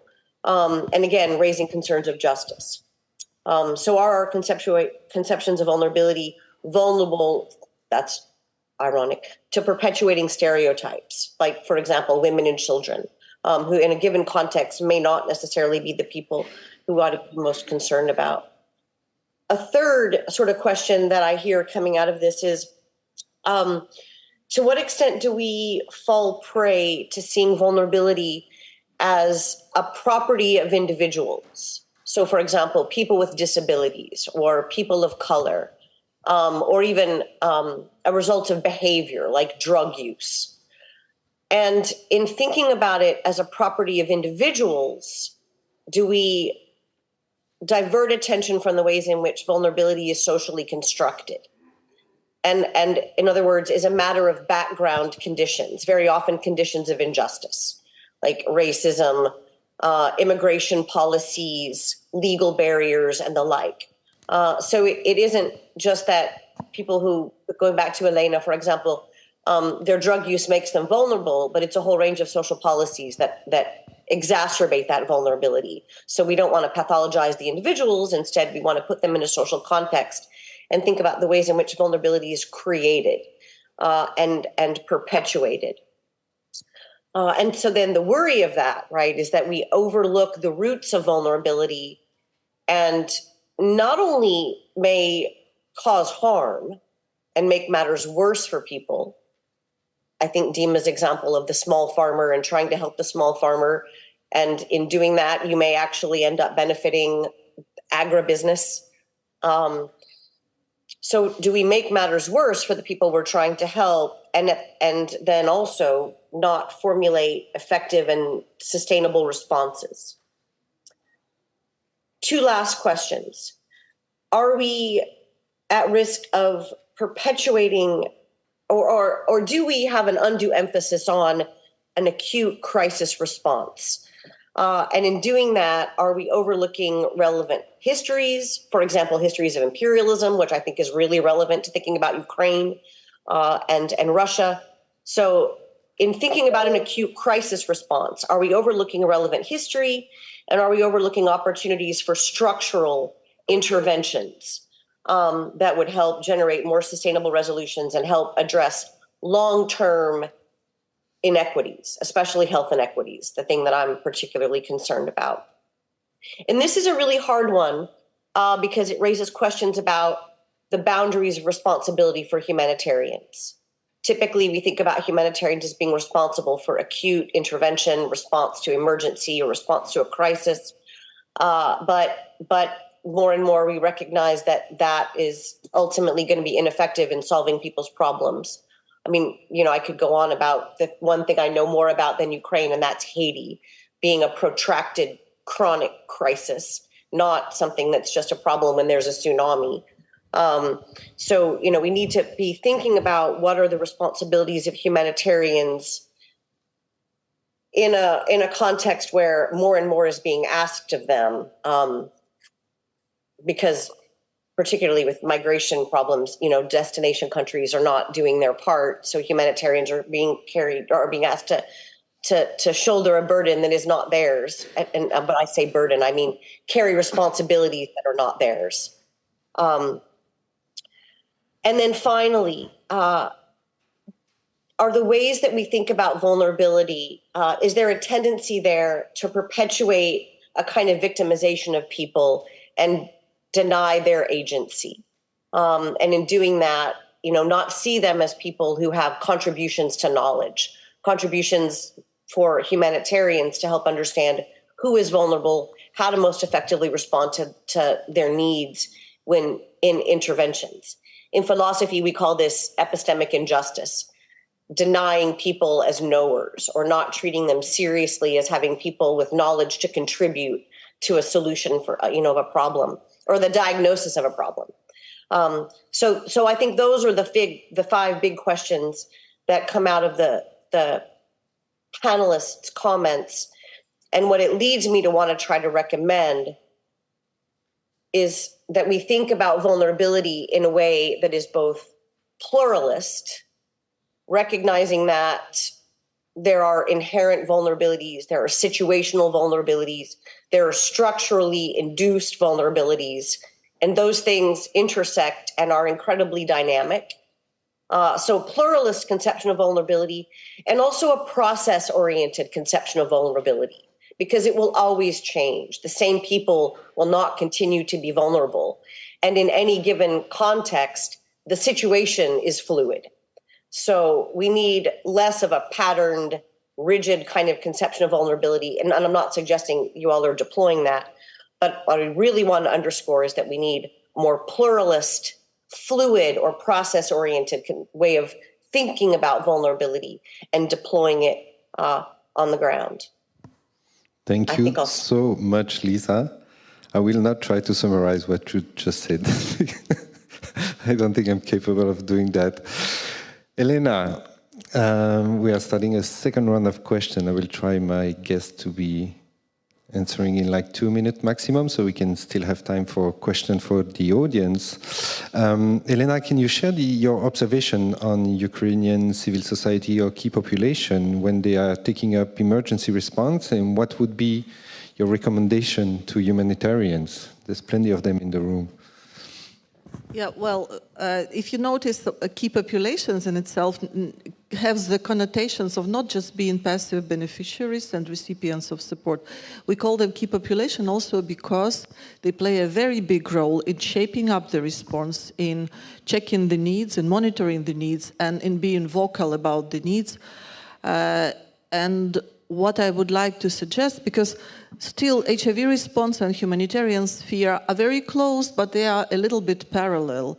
What we could do is we could better integrate, and humanitarian aid does not necessarily need to take over the tasks of what HIV sector does, but with a very strong civil society, especially civil society formed by key populations themselves, they can be good partners and equal partners for distribution of humanitarian aid, for monitoring the needs, for identifying the gaps, and for reaching out those who will never come to the regular humanitarian worker. And what they also can, their role can be, they can sensitize humanitarian aid workers so that the workers could recognize that this person might be at risk to HIV and channel him accordingly to additional services, to aid center, for example. Yeah, beneficiaries can be partners, and we should include them. Dima, a short question for you also. From your humanitarian point of view and based on your experience, same question, what would you recommend to the humanitarian actors? Yeah, I think after all the participants that now I have even more ideas and more suggestions, but so what I can say that, yeah, coming back to what I said and what other mentioned, that for sure we should pay attention more on the pre-crisis situation, because for instance, that I can unfortunately I face the situation when, for instance, we have lack of let's say secondary data. We just copy paste. Yeah, we approach. I mean, using some average figures, like I don't know, like 15% of people with disabilities for crisis context, something like this, which you understand it's might be absolutely not according to the context. So my suggestion is paying more attention to it's not new, but still for NGOs make better analysis of especially for pre-crisis situation, and it's not about the country level. It's, as I mentioned before, just because of heterogeneous nature of the crisis, trying to do it as local as possible. Also, what I think that sometimes what I can observe, and that unfortunately, again, that in pursuing some internal or donor agenda, the NGOs might again overlook the really vulnerable group of people.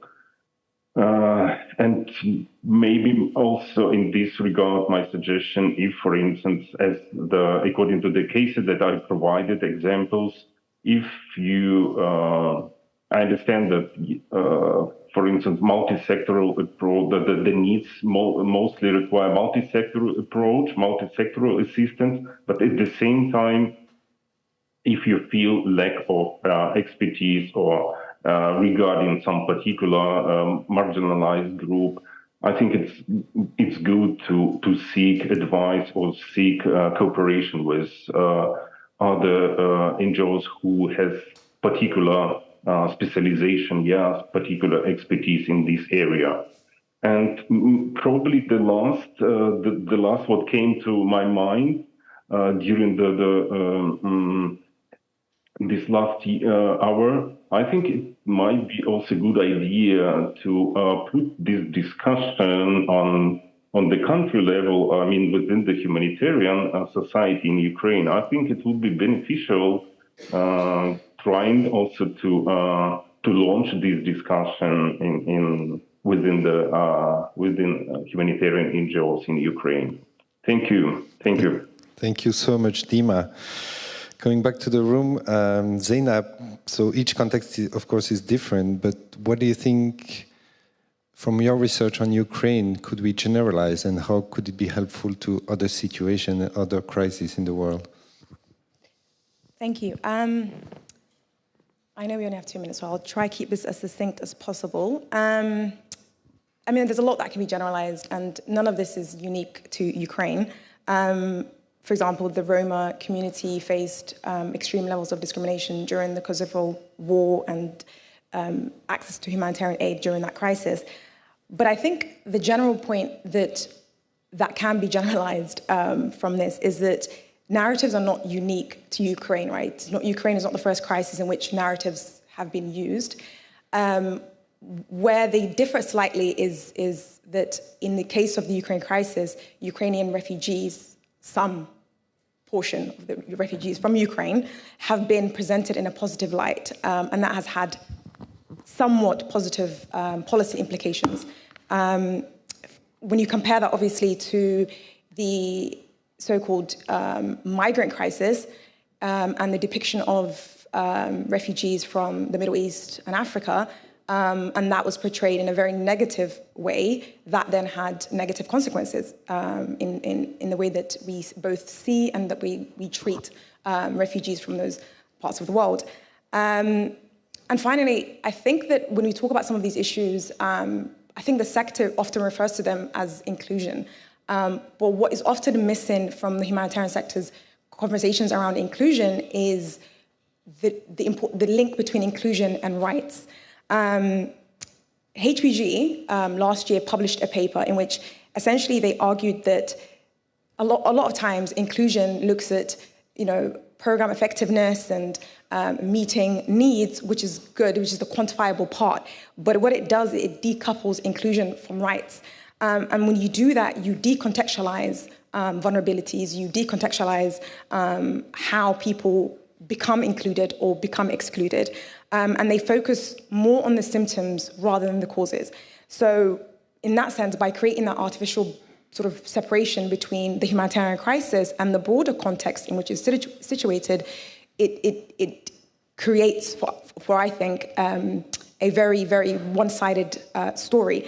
And I think that can create a lot of problems that we see in inclusion today. Thank you so much, Zainab. Going back to you, Lisa, in the preparation call, you said that the humanitarians obviously face a dilemma as the problems are much bigger, and it's not the pure mandate of humanitarians to tackle structural injustice or long-term issue. Do you have piece of advice and how we can still balance with this situation? I'm mostly going to echo what other folks have said so far in terms of, recommendations moving forward, with maybe one addition. So I think the most important thing that I would argue for is recognizing the distinction between inherent vulnerability, situational vulnerability, and structural vulnerabilities, and recognize, again, that those intersect and are, ever fluid and dynamic. So I think that's the sort of first point I would want to underscore. And again, echoing things that my co-panelists have said, look for opportunities to, and prioritize even local knowledge. That is the knowledge of the people who you intend to benefit with the assistance, recognizing their agency and the contributions that they have to make, both in understanding what it is that makes people vulnerable and what it is that needs to be addressed. And then next to last point, look for opportunities, again, thinking about boundaries of humanitarian responsibility, look for opportunities for structural kinds of interventions. And that may not be the humanitarian agency, that may be identifying a partner, a development agency or someone else who can, sort of carry the ball moving forward to make more long-term, long-lasting changes so that any kind of intervention the humanitarian provides that generates benefit persists. So look for opportunities for structural interventions there. And then the last thing, and I guess Zainab is the one who really has me thinking about this, and I haven't heard anybody articulate it, at least not really explicitly. We've all got narratives that we carry, and we're all vulnerable to how we hear other stories that are being told to us, right? We all have biases and distortions for good and for ill. So I think situating ourselves in in whatever particular context we're trying to improve is really important, and think about what our own myopias are, what our own biases and blinders may be, and how that may shape our ability to really recognize and respond effectively to vulnerability. Thank you so much, Lisa. And thank you all, for the four of you, for respecting the time. My goal was to keep 10 minutes for questions in the audience, and we made it. So is there any question in the audience? I think there's a microphone. Yeah, raise your hand. There's a question there. Okay. Thank you so much. And please state your name and who you are directed that question to. Yep. Thank you. My name is Hande, and I would like to thank all the panelists and you, Rano, for this very insightful discussion. I would like to thank Zainab especially for reminding us again that people who are responsible for delivering support and assistance in times of crisis also need to be sensitized towards the people they are supposed to be helping and not be discriminatory towards them as well. My question in this sense is about the aftermath of not just the Ukraine crisis, but similar crises overall, and particularly directed to Elena and Dimitro. It's about building trust again after having failed our target groups, beneficiaries, you name it, time and again, where they were depending on humanitarian sector or other governments on providing them with the support they needed at such critical time. How to see our way towards building that support, trust with them again. Thank you very much. Dima, Elena, who wants to answer that? Can I ask just to clarify? Does it mean the trust to humanitarians or trust to, I don't know, to the government, or what kind of trust?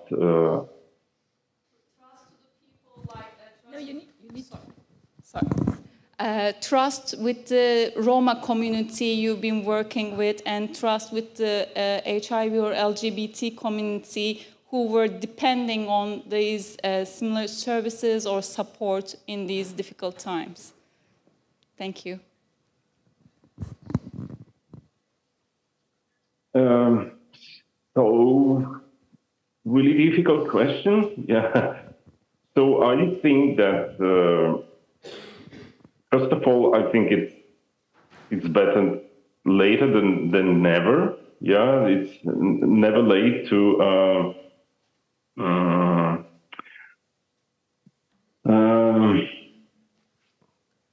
What I think, yeah, unfortunately, this is not, let's say, this is one of the priority that I can, I mean, priority of humanitarian, mostly you focus on some more acute, at this moment, yeah, needs at this moment. Definitely. So this is, I think, the biggest maybe role in this, the strengthening the trust and within the community. I think that it might be a role of local community itself. Yeah. So and this is what we try also to integrate in our program. I mean, before we design our intervention, also. Including the exit strategy, we try to engage the local community. Yeah, for instance, it might be local volunteers, the local groups. Yeah, I think it might be. Sorry if I didn't answer to your question, but my suggestion maybe could be the giving more role to the local community. Thank you, Dima. Elena, do you want to add anything? Yeah, I totally agree. And I think the trust, first of all, is restored by making people not just accept decisions, but make these decisions by themselves, empowering them and giving them more power in identifying what needs to be done next. And now we are living in Ukraine in unique times. We are combining humanitarian response and recovery, because on the occupied territories, after humanitarian aid is there, we already starting to recover. So I hope it will not last forever, but this will be a lesson that we all will learn. Perfect, thank you. 7 minutes left before we can go get a drink. There's a question there. Thank you, Marvin, with World Vision. Helena, I mean, I'm interested to know, I remember in 2014 with the Crimea invasion that the Global Fund was implementing there. I just wonder, I remember also efforts that people were trying to continue programming from time to time on the Crimea. I just wonder whether there would be some lessons there that could be drawn from how to deal with the challenge of continuing programs in the current situation in Ukraine. Thank you very much. Thank you for the questions. Yes, really. In 2014, we had Crimea and we had Lugansk and Donetsk areas occupied. But we were not in like this full-scale war situation. People could still cross the borders. And of course, they couldn't get treatment. They could get treatment on antiretrovirals, but they couldn't get any opioid substitution. So for drug users, there was two options: either to leave to mainland Ukraine or to stay without anything. So people preferred to leave or travel back and forth. But unfortunately, the security situation is impossible. And now Russia claims that these are officially their territories and the Global Fund cannot support, unfortunately, anything there. So that's tough life, yeah. Thank you. There's another hand there.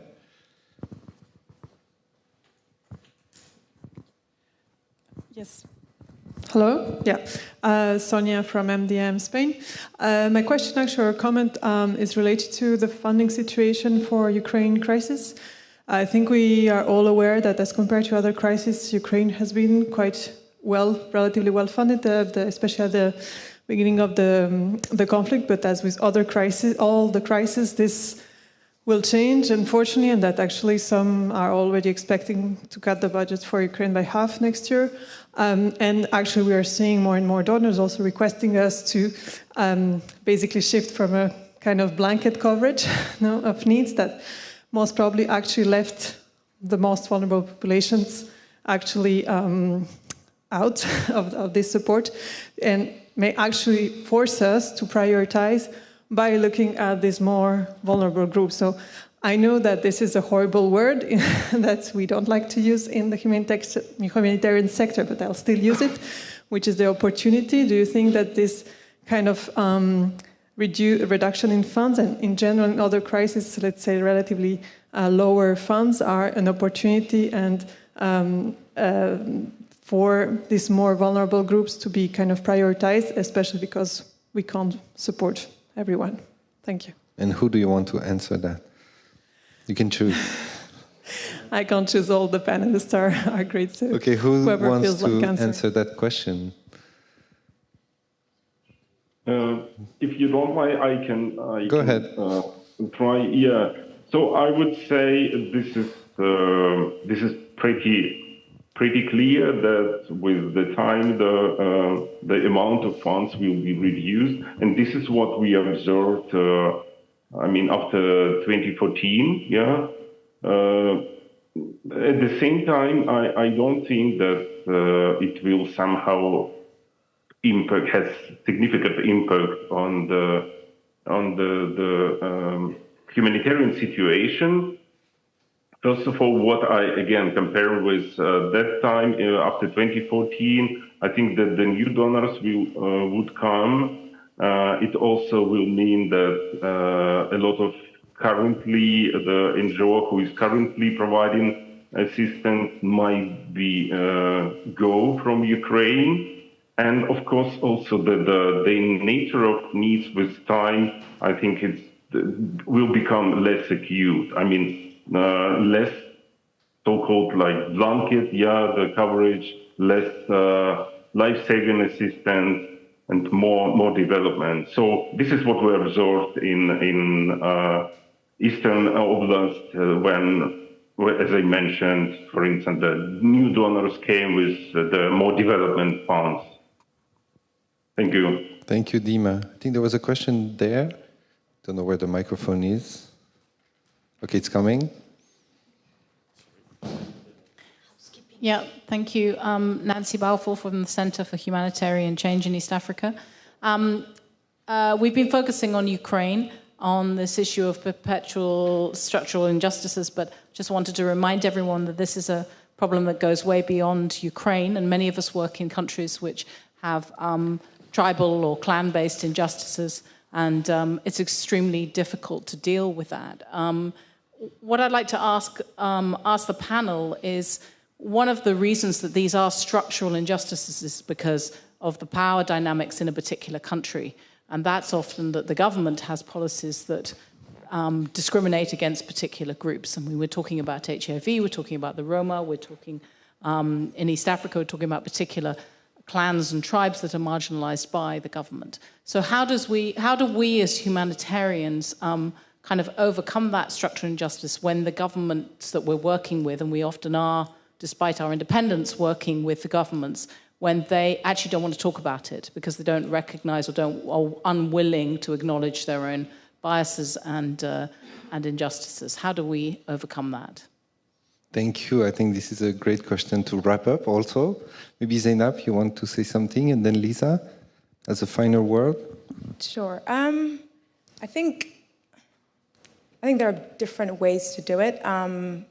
The one that I can think of now, and I'm not sure if it's going to be directly working with governments as such, but more so giving, I think we say this in every single conference we go to, giving quality funding to local actors, but more so local actors who represent, whether it be a minority clan in Somalia, whether it be the Roma community in Ukraine, and the Oxfam paper that I referenced earlier, it found that in Poland, whenever there was a local Roma-led NGO present in any of the reception centers that helped ease some of the tensions, It helped Roma community gain better access to documentation, better access to basic services.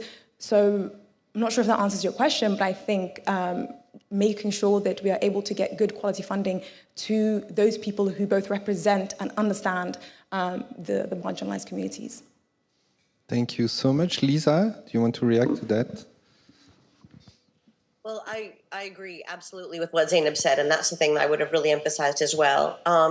You know, people who are going to be there long term and engaging them to be the ones who engage in dialogue with the government. You know, I really defer to the people who work in the humanitarian sector on questions like this in terms of, you know, how to operationalize ideas. I think that increasingly it's important to be appealing to governments just in terms of how they're perceived in terms of the global community, how and this notion that we all, most people are invested in everybody being treated with respect and dignity, and just sort of starting there. And thinking, you know, and just having what my friend calls the long conversation about ways that government policies may be undermining that. And so I think there are short-term kinds of interventions, and then I think there are just very long-term kinds of strategies, you know, to go about. But I think humanitarians are in a really tough spot because you're not the long-term players in responding to problems. So I think and this is why Ukraine may be really interesting. We haven't managed to figure it out in the Palestinian territories yet. But, you know, since this is going to be a protracted crisis, it already is. And already there's this combination of humanitarian and development work going on. I think seeing how those collaborations work and learning from that may be really important going forward. Because part of what I want to see is more engagement between humanitarians and development sectors in addressing these structural injustices. I think humanitarians are not well equipped as currently configured to do that. So I think they need to be, I would call upon them to be thinking about what actors are better positioned to do that. And I think it's development folks, and then, as Zainab said, local actors, but in civil society especially. But keeping the door open with governments for conversation so you can continue to operate there in good faith. Thank you, Lisa. That was the final word. It's 4-3, so it's fine. I was asked to tell you that there is a reception to meet and network just right now. So you might have thought it was the end of this first day of the Humanitarian Congress. It's not. You can still stay a little bit longer. I wish you a good end of Congress tomorrow and the day after. And really a big, big round of applause for our guests today. They did an amazing job.